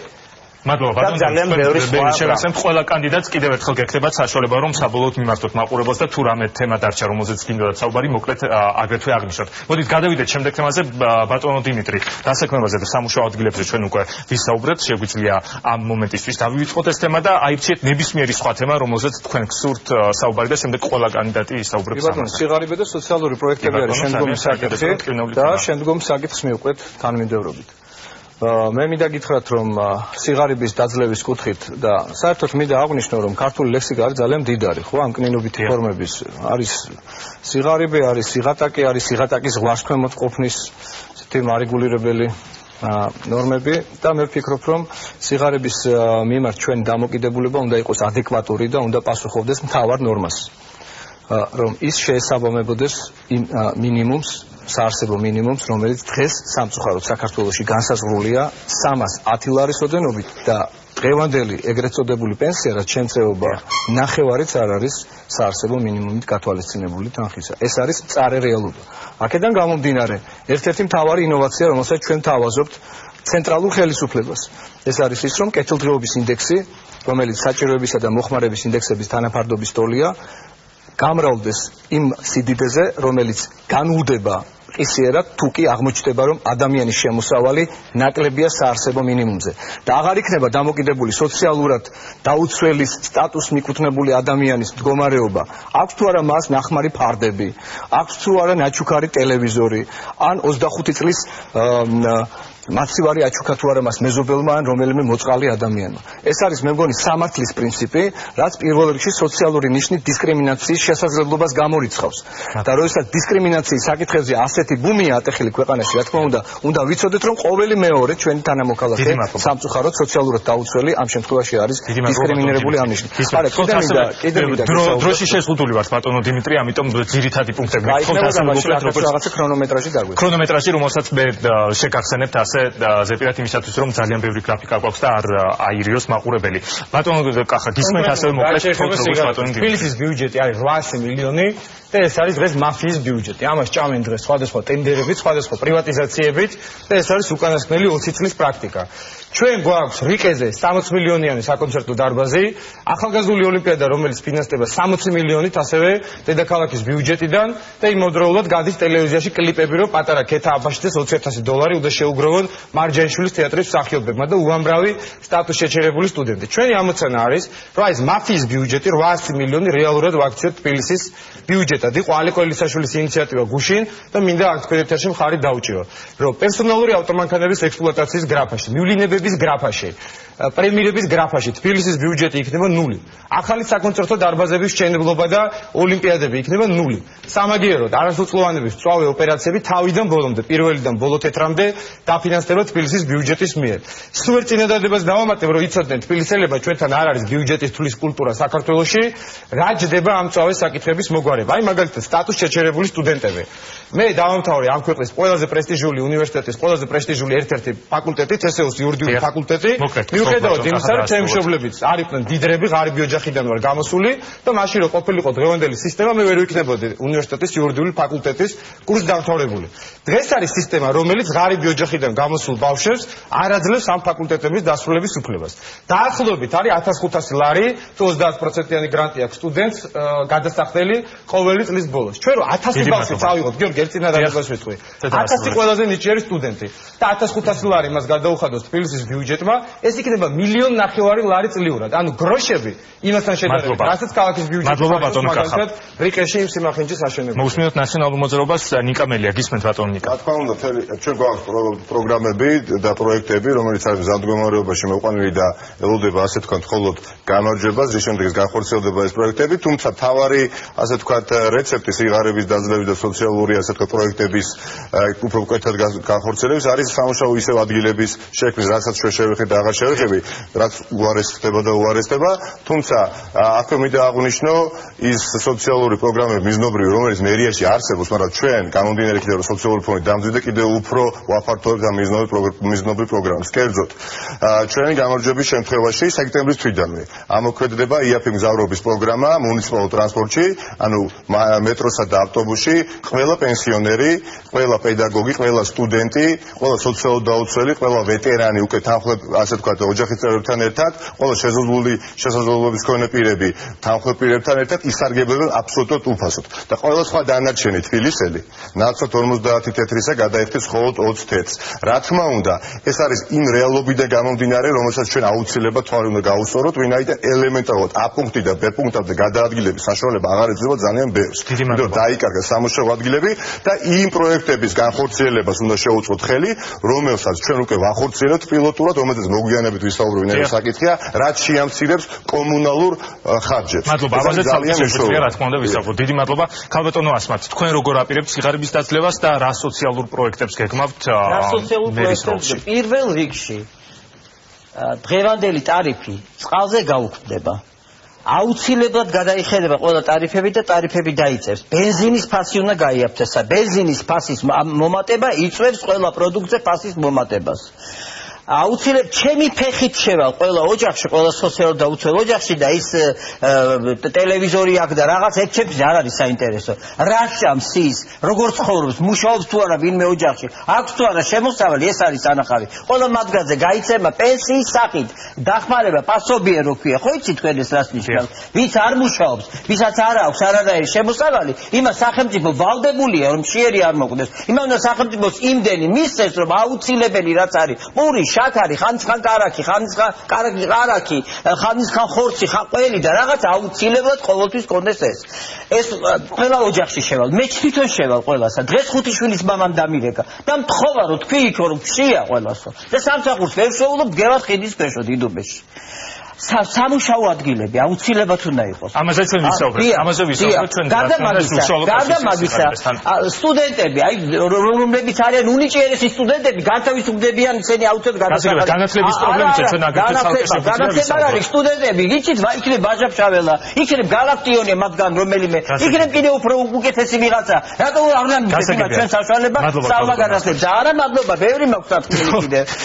პენსიონერები უფასოდ იმოგზაურებენ, სოციალურ დაუცველები უფასოდ განახერხება ტრანსპორტზე აგრეთვე მძღოლების გადასახადის განახერხება. ტრანსპორტის თემა გვაქვს სალკეთება და თან თქვენივე პოლიტიკური გაერთიანების ლიდერები გვხვდებიან განათლების მეორე დაცვაში. ლაპარაკობენ რა უნდა ქრო რა გააკეთო და მომეცით საშუალება ეს მოგეცით პატარა რეკლამა ბარების რეკლამა გააკეთებინეთ ეს გამონაკლისი იყო ასეთი რა მოხდება. ბატონო დავით გისმენთ. გიორგი და მე მიმართავ ასევე ჩვენს მოსახლეობას. ვიცით რა თქმა უნდა რომ დედაქალაქში რთული მდგომარეობაა, სიღარიბის თვალსაზრისი და ძალიან ბევრი ადამიანი სოციალური მხარდაჭერის პროგრამებს საჭიროებს, ვინაიდან დედაქალაქში არსებული ეკონომიკური განვითარების დონე ჯერ კიდევ არ არის საკმარისი იმისათვის რომ მეტი სამუშაო ადგილი შეიქმნას, ვიდრე ის პროექტები და პროგრამები, რომელსაც მე ეკონომიკური განვითარების ნაწილში და დასაქმების ნაწილში გაუსვი ხაზი არ ამოქმედება, მანამდე რა თქმა უნდა მეტი სოციალური დაცვის პროგრამების განხორციელება მოგვიწევს დედაქალაქში. ამიტომ ჩვენი მმართველობის პირობებში პირველ რიგში რა თქმა უნდა სიღარიბის ზღვარს ქვემოთ ყოფ ადამიანებზე იქნება განსაკუთრებული აქცენტი გაკეთებული და ამ ადამიანებს დედაქალაქის ბიუჯეტიდანაც მიეცემათ კონკრეტული მხარდაჭერა. მრავალშვილიანი ოჯახები ჩვენი მმართველობის პირობებში ისარგებლებენ შესაბამისი კომპენსაციებით, მუნიციპალური კომპენსაციებით. ჩვენ აქ ძალიან კაფიო კონკრეტიკა გვაქვს. პირველ რიგში ეს არის მესამე შვილის შემთხვევაში 800 ლარიანი მხარდაჭერა, მეოთხე შვილის შემთხვევაში 1000, მეხუთე და შემდგომი შვილის შემთხვევაში 1500 ლარი. ჩვენ გვაქვს ჯანდაცვის თვალსაზრისით ძალიან საინტერესო მუნიციპალური პროგრამები. ჩვენ გვაქვს შემუშავებული კონკრეტული კრიტერიუმები თუ როგორ უნდა შევაფასოთ ადამიანების მდგომარეობა, ვის ჭირდება ამ თვალსაზრისით მხარდაჭერა და ის უპრეცედენტო პროგრამა, რაც ჯანმრთელობის დაზღვევის თვალსაზრისით დავიწყეთ და რომელსაც ჩვენ მუნიციპალური პროგრამები უნდა დავახმაროთ, რა თქმა უნდა ამ ერთობლივი ასე ვთქვათ ჰარმონიზაციის გზით ჩვენ მივახწერთ იმას, რომ ისეთ ადამიანები, რომლებიც ოპერაციის თანადაფინანსებას საჭიროებენ, კონკრეტულ მედიკამენტებს საჭიროებენ და კონკრეტულ გამოკვლევებს საჭიროებენ, დაფინანსებული იქნება დედაქალაქის ბიუჯეტი. მოდით გადავიდეთ შემდეგ თემაზე, სიღარიბეზე და სოციალურ პროექტებზე. ჩვენ უკვე ვისაუბრეთ. ბატონო ნიკა, თქვენ შეგიძლიათ ნებისმიერი თემა აირჩიოთ, არ არის აუცილებელი რომ მიყვეთ თანმიმდევრობა, საინტერესოა რომელ თემას აირჩევთ თქვენ. პროცესები, სამედიცინო მიმართულება არის, ხო პროცესები? არის აქ მაგალითად ადგილობრივი პრობლემის სამედიცინო მომსახურება. შეგიძლიათ სამედიცინო მომსახურება ბატონი დავითი საუბრობს რომ 800 მილიონს გამოვყოთ 4 წლის განმავლობაში და წელიწადში დავხარჯოთ 200 მილიონს. ჩვენ წელიწადში 200 მილიონს უკვე ხარჯავთ ბატონო დავით ისედაც მერის მიზნობრივი პროგრამის ფარგლებში მედიკამენტოზური და ოპერაციული დახმარების აღმოსაჩენად თბილისელებისათვის. მაგრამ თქვენ როგორც ჩანს იძულებულო კიდევ ერთხელ შეგახსენოთ რომ არ ვირჩევით ჩვენ 4 წლით. ანუ წელიწადში როდესაც თქვენ იძახით რომ დავხარჯოთ 200 მილიონს, ანუ ჯამში 800 მილიონს ჩვენ ვირჩევით 3 წლით. ამიტომ თავშივე ეს არის სამწუხაროდ სიცრუე. რაც შეეხება იმ მძიმე ფონდს, რომელიც შეიქმნა ჩვენ კიდევ უფრო იძულებულები ხდებით რომ გავაფართოვოთ ეს პროგრამა და ნაცვლად 200 მილიონის რომელიც გვაქვს ისედაც გამოყოფილი გავზარდოთ 20 მილიონით და ამ ხრივ მოვახერხოთ დაფინანსება ყველა იმ საჭიროებებისა სამედიცინო თვალსაზრისით რომელიც თბილისელებს აწუხებთ. თქვენ მოგეხსენებათ საყოველთაო დაზღვევა არ აფინანსებს ძალიან ბევრ მიმართულებას, მხოლოდ მე როგორც მოქმედმა თაწმინდის რაიონის გამგებელმა პატარა რაიონში თაწმინდის რაიონში 1,300,000 დავხარჯე შარშან წლის განმავლობაში. მხოლოდ ერთმა გამგეობამ ჯამში თრიანად მერიამ დახარჯა 200 მილიონი. და ბატონი დავითი როდესაც საუბრობს რომ 200 მილიონს დავხარჯავ, ეს იხარჯება ბატონო დავით. არა. 840 მილიონი წელიწადში 200 მილიონს ვერ დახარჯავთ ბატონო, თუ 4 წლით არც ერთი ჩვენთაგანი არ ვიწევით. ეს არის მნიშვნელოვანი რომ გაფართოვდეს და ხარისხიანი ჯანდაცვა ამით შეიქმნას, მაგრამ ისე და ისე რომ საკითხებს არ უნდა ვისაუბროთ ჩვენ ბატონო გიორგი. ყველა საკითხის გადაწყვეტის გზა გადის დასაქმებაზე. თუკი ბიუჯეტში თანხა არ შემოვიდა, თუკი 700 მილიონი გაირღვა ცენტრალური ბიუჯეტი. ბუნებრივია ყველა ასეთი დეტალიზაცია გისმენთ ბატონო კახა თქვენ რას ფიქრობთ როგორ უნდა მოგვარდეს ადგილობრივი სამედიცინო ამედვით მომსახურებაზე ვიდრე ბატონი დავითი იტყვის, მე თვითონ ვიტყვი და უნახავები არა ვართ, რომ ამ ხელისუფლების ალბათ ერთადერთი პუნქტი, სადაც გარკვეული პროგრესი საზოგადოება მიგზნო, ეს არის ჯანდაცვა და ამისათვის მე არაერთხელ პირადად მადლობა გადამიხდია ბატონი სერგეენკოსთვის, რომელიც ალბათ ერთადერთი ქმედუნარიანი მინისტრი არის დღეს საქართველოს მთავრობაში. ამის მიუხედავად ალბათ ობიექტური მიზეზების გამო არის ძალიან მწვავე იგივე პრობლემა, რაზეც ახლა ვისაუბრე, ეს არის არასრულწლოვანების მწვავე ოპერაციები, სადაც უნდა იყოს 100%-იანი დაფინანსება. არ შეიძლება მშობელი ელოდებოდეს მაგთის გამოცხადებულ სარეკლამო ნომერზე, რამდენი ადამიანი განახორციელებს ლარიან ზარს. რაც შეეხება უშუალოდ მუნიციპალიტეტს, აქ კიდე გავამახვილებ მეორე საკითხი, თქვენ იცით, რომ იყო პოლიკლინიკები ქალაქ თბილისის მერიის საკუთრებაში, რომელიც გაიყიდა პირდაპირ კრიმინალური სქემით უკანასკნელი წლების განმავლობაში და ყველას გახსოვთ ეს ოპერასთან რო არის მაგალითად პოლიკლინიკა შუა ქალაქი და სხვაც ბევრი არის ასეთი, ეს იყო პირდაპირ კრიმინალური სქემა, რის გამოც მერიის ჩინოვნიკები უნდა ჩაждდეთ ციხეში. ერთი ლარი არ გადაუხდეთ, ვინმე ლომსაძე არის, რომელსაც 5 ობიექტი აქვს ნაყიდი. როგორ ხდებოდა ეს, რომ ჩადებდნენ ბანკში, აი ამ თვითონ პოლიკლინიკას, ბანკიდან აიღებდნენ კრედიტ და ამ კრედიტით ფარავდნენ მერე. ყველა ამ საკითხთან დაკავშირებით ჩვენ საკრებულოს მიმართავთ ინიციატივით, რომ შეიქმნა საგამოძიებო კომისია და ეს ერთლარად გასხვისებული პოლიკლინიკები და მუნიციპალური ქონება აუცილებლად დადგება დღის წესრიგში ყოველში მათი ქალაქის ბალანსის საკითხი. პირველში საკითხი ეხება ადგილობრივ სამეცნიერო მომსახურებების საკითხს, ეს არის პრევენციული ჯანდაცვის თემა და ამ მიმართულებით არის ძალიან სერიოზული რევიზია პირველ რიგში ჩასატარებელი. ჩემი მერად არჩევის შემთხვევაში პირველ რიგში ჩავატარებ რევიზიას იმ მიმართულებით, რომელიც რაც გულისხმობდა პირველად ჯანდაცვის ორგანიზაციების გაყიდვის მარცხნივ თემას. თქვენ იცით, რომ მე-13 პოლიკლინიკა, შუა ქალაქი, ძალიან ბევრი პირველად ჯანდაცვის ობიექტის გაყიდვასთან დაკავშირებით ძალიან სერიოზული პრეტენზიები გამოიწვა უშუალოდ მუშაკების მხრიდან, რომლებიც თავად იყვნენ დაინტერესებულნი შეძენაში და შემდგომში აღმოჩნდა ძალიან საეჭვო რეპუტაციის ბიზნესმენების ხელში, რომლებსაც თავად გააჩნდათ გარკვეული საგადასახადო გირავნების ვალდებულება სახელმწიფოს წინაშე. ეს არის სერიოზული კორუფციული სქემები, რაც უნდა იქნეს გამოძიებული. რაც შეეხება თავად პრეფერენციებს, მე ვფიქრობ, რომ სკრინინგები, გამოკვლევები, ეს უნდა იყოს ის ნორმა, რომელიც ფუფუნებაში არ უნდა ითვლებოდეს და ნებისმიერ მოქალაქეს თავისი რაიონის მიხედვით პოლიკლინიკაში, ანუ პირველად ჯანდაცვის ორგანიზაციაში უნდა ქონდეს ასეთი გამოკვლევის შესაძლებლობა და რაც ყველაზე მთავარია, ჩვენ საყოველთაო დაზღვევის ფარგლებში გეგმავთ იმ სტატისტიკური მონაცემებიდან გამომდინარე, რაც უკვე მოვიკვლიეთ ჩვენი კვლევის შედეგად, რომ თბილისში ნებისმიერ ჩვენს თბილისელ მოქალაქეს დაუფაროთ ის 30%-იანი თანადაფინანსება, რომელიც მას ვალად ეკისრება იმ შემთხვევაში, როდესაც საყოველთაო დაზღვევით სარგებლობს და 70%-ს მას უფარავს საყოველთაო დაზღვევა. ამ შემთხვევაში ჩვენ გვექნება კადნიერება იმისა, რომ 30%-იანი, ასე ვთქვათ, თანადაფინანსება შევთავაზოთ. დიდი მადლობა ბატონ დიმიტრი ქალბატონო ასმათ გისმენთ.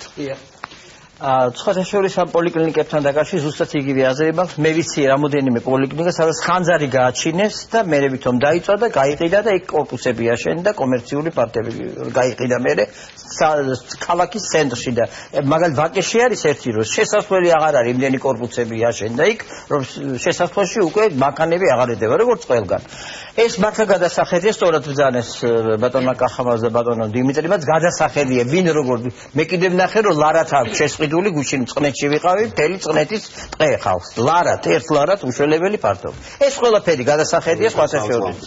და აუცილებლად უნდა ეს ყველაფერი დაბრუნდეს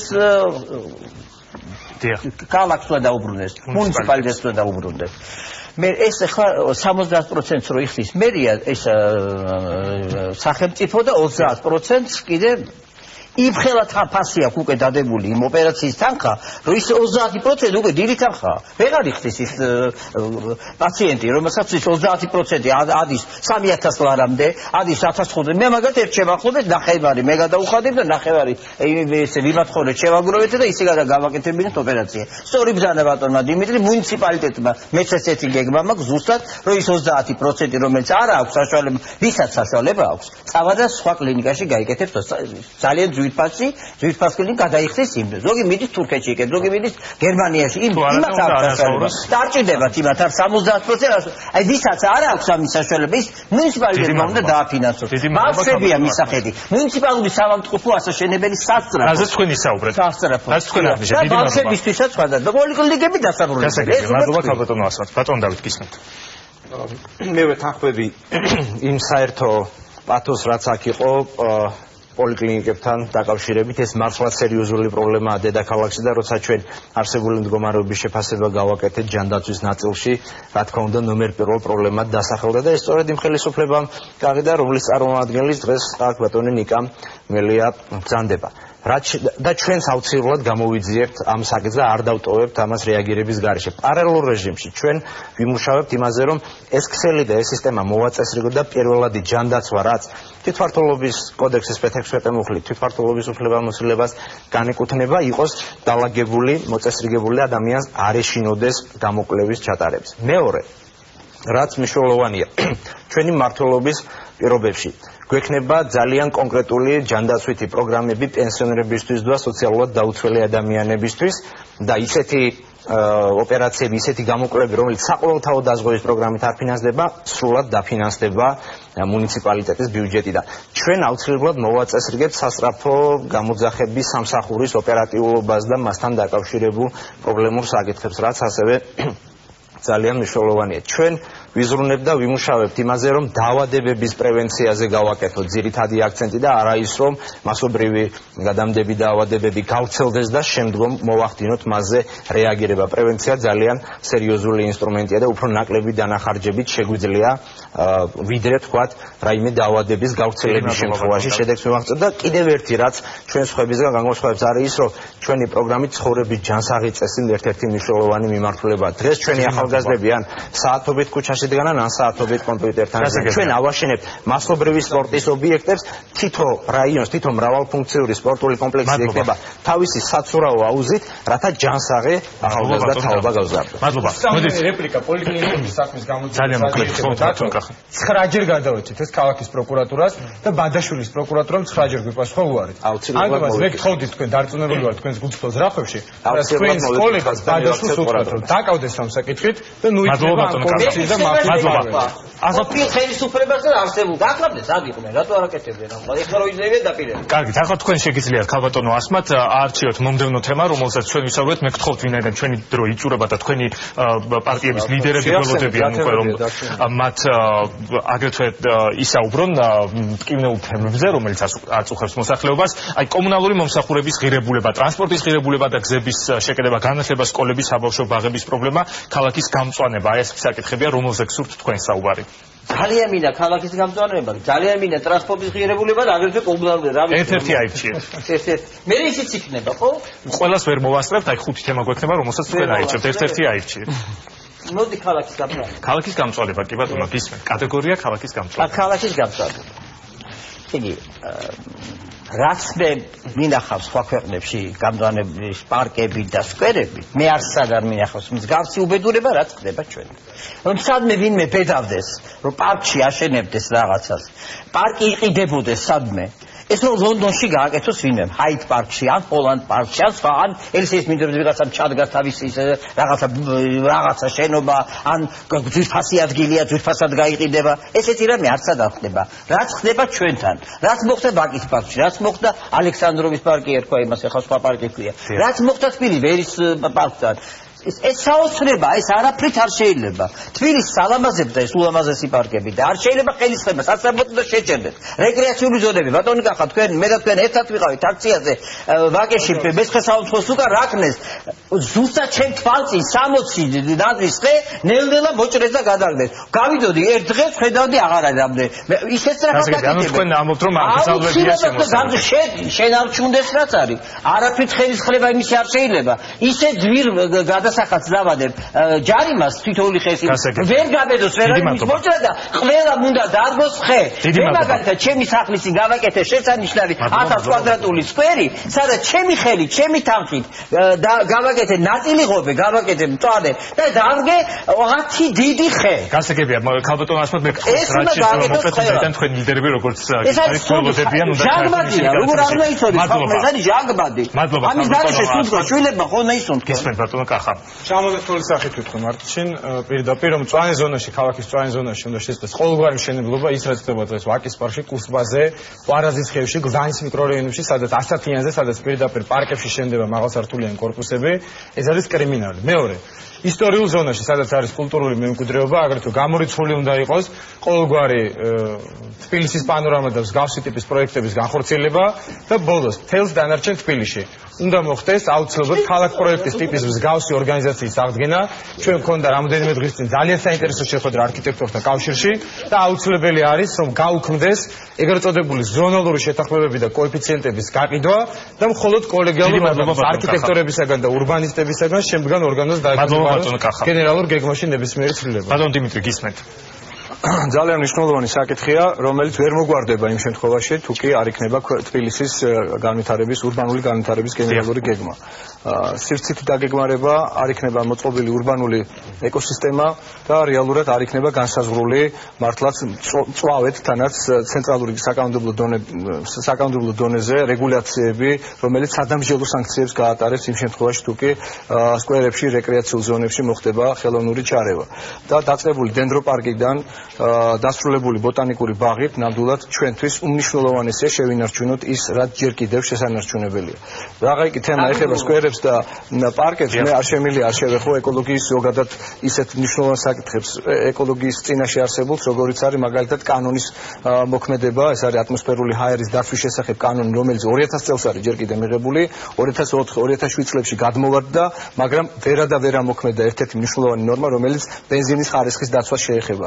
თქვენ იცით რომ 900,000 ავტომანქანა არის რეგისტრირებული საქართველოში და მათ მიერ დაბინძურებული ჰაერის აუზის მოცულობა შეადგენს 95%. და ეს ამის ძირითადი მიზეზი გახლავთ ის, რომ ჩვენ აზიური ხარისხის ბენზინი გვაქვს, მაგრამ გვაქვს ევროპული ფასები. და ეს არის პირველ რიგში მისახედი და მე ვთვლი, რომ თვითმმართველობის დონეზე, როგორც ფასების, ასევე ხარისხის რეგულაციას, ასევე ბატონ ნიკა გისმენთ. ძალიან მნიშვნელოვანი მიმართულება, რომელსაც რა თქმა უნდა ძალიან დიდი ენერგია და ძალისხმევა ჭირდება, რომ არსებული კიდევ უფრო გაუმჯობესდეს, წვავენ ზონებს გულისხმობ და დამატებით შეიქმნას ახალი სკვერები, ახალი პარკები, თქვენ იცით, ხშირად საუბრობენ ჩვენზე, რომ გაჩეხეს თბილისი, გაანადგურეს თბილისი, 250 სკვერი 250 სკვერი კეთილდღეობის უკანასკნელი წლების განმავლობაში. და ვისაც ახსოვს თბილისი რა იყო 10 წლის წინ ის დამეთანხმება და ვისაც არ ახსოვს თბილისი, რა თქმა უნდა ძალიან რთული იქნება მათთან კამათი პლუს ამას დამატებული 11 კეთილმოწყობილი პარკი, რომელიც არ არსებობდა, აბსოლუტურად არ არსებობდა.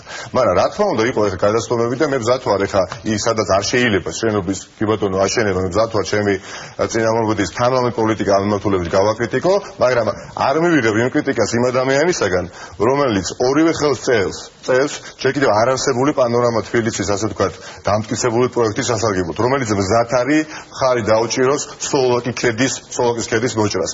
და რა თქმა უნდა იცოდეს საზოგადოება, რომ სოლოკის ქედის მოჭრა სამწუხაროდ ყოველგვარი ნებართვის გარეშე არის დაწყებული, რაც დაუშვებელი არის და გენერალურ გეგმაზე საუბარი მასში, როდესაც პარალელურ რეჟიმში ბატონი ნარმანია ხარს უჭერს პანორამა თბილისის პროექტის განხორციელებას, რა თქმა უნდა არის ძალიან რთული ამის მოსმენა და გულწრფელობა აქ უკეთესის იმედსტოვებს და რაც შეეხება პარკების და ბაღების განახლებას, იგი გაგრძელდება, ვიდრე ჩვენ საუბრობთ უკვე მიმდინარეობს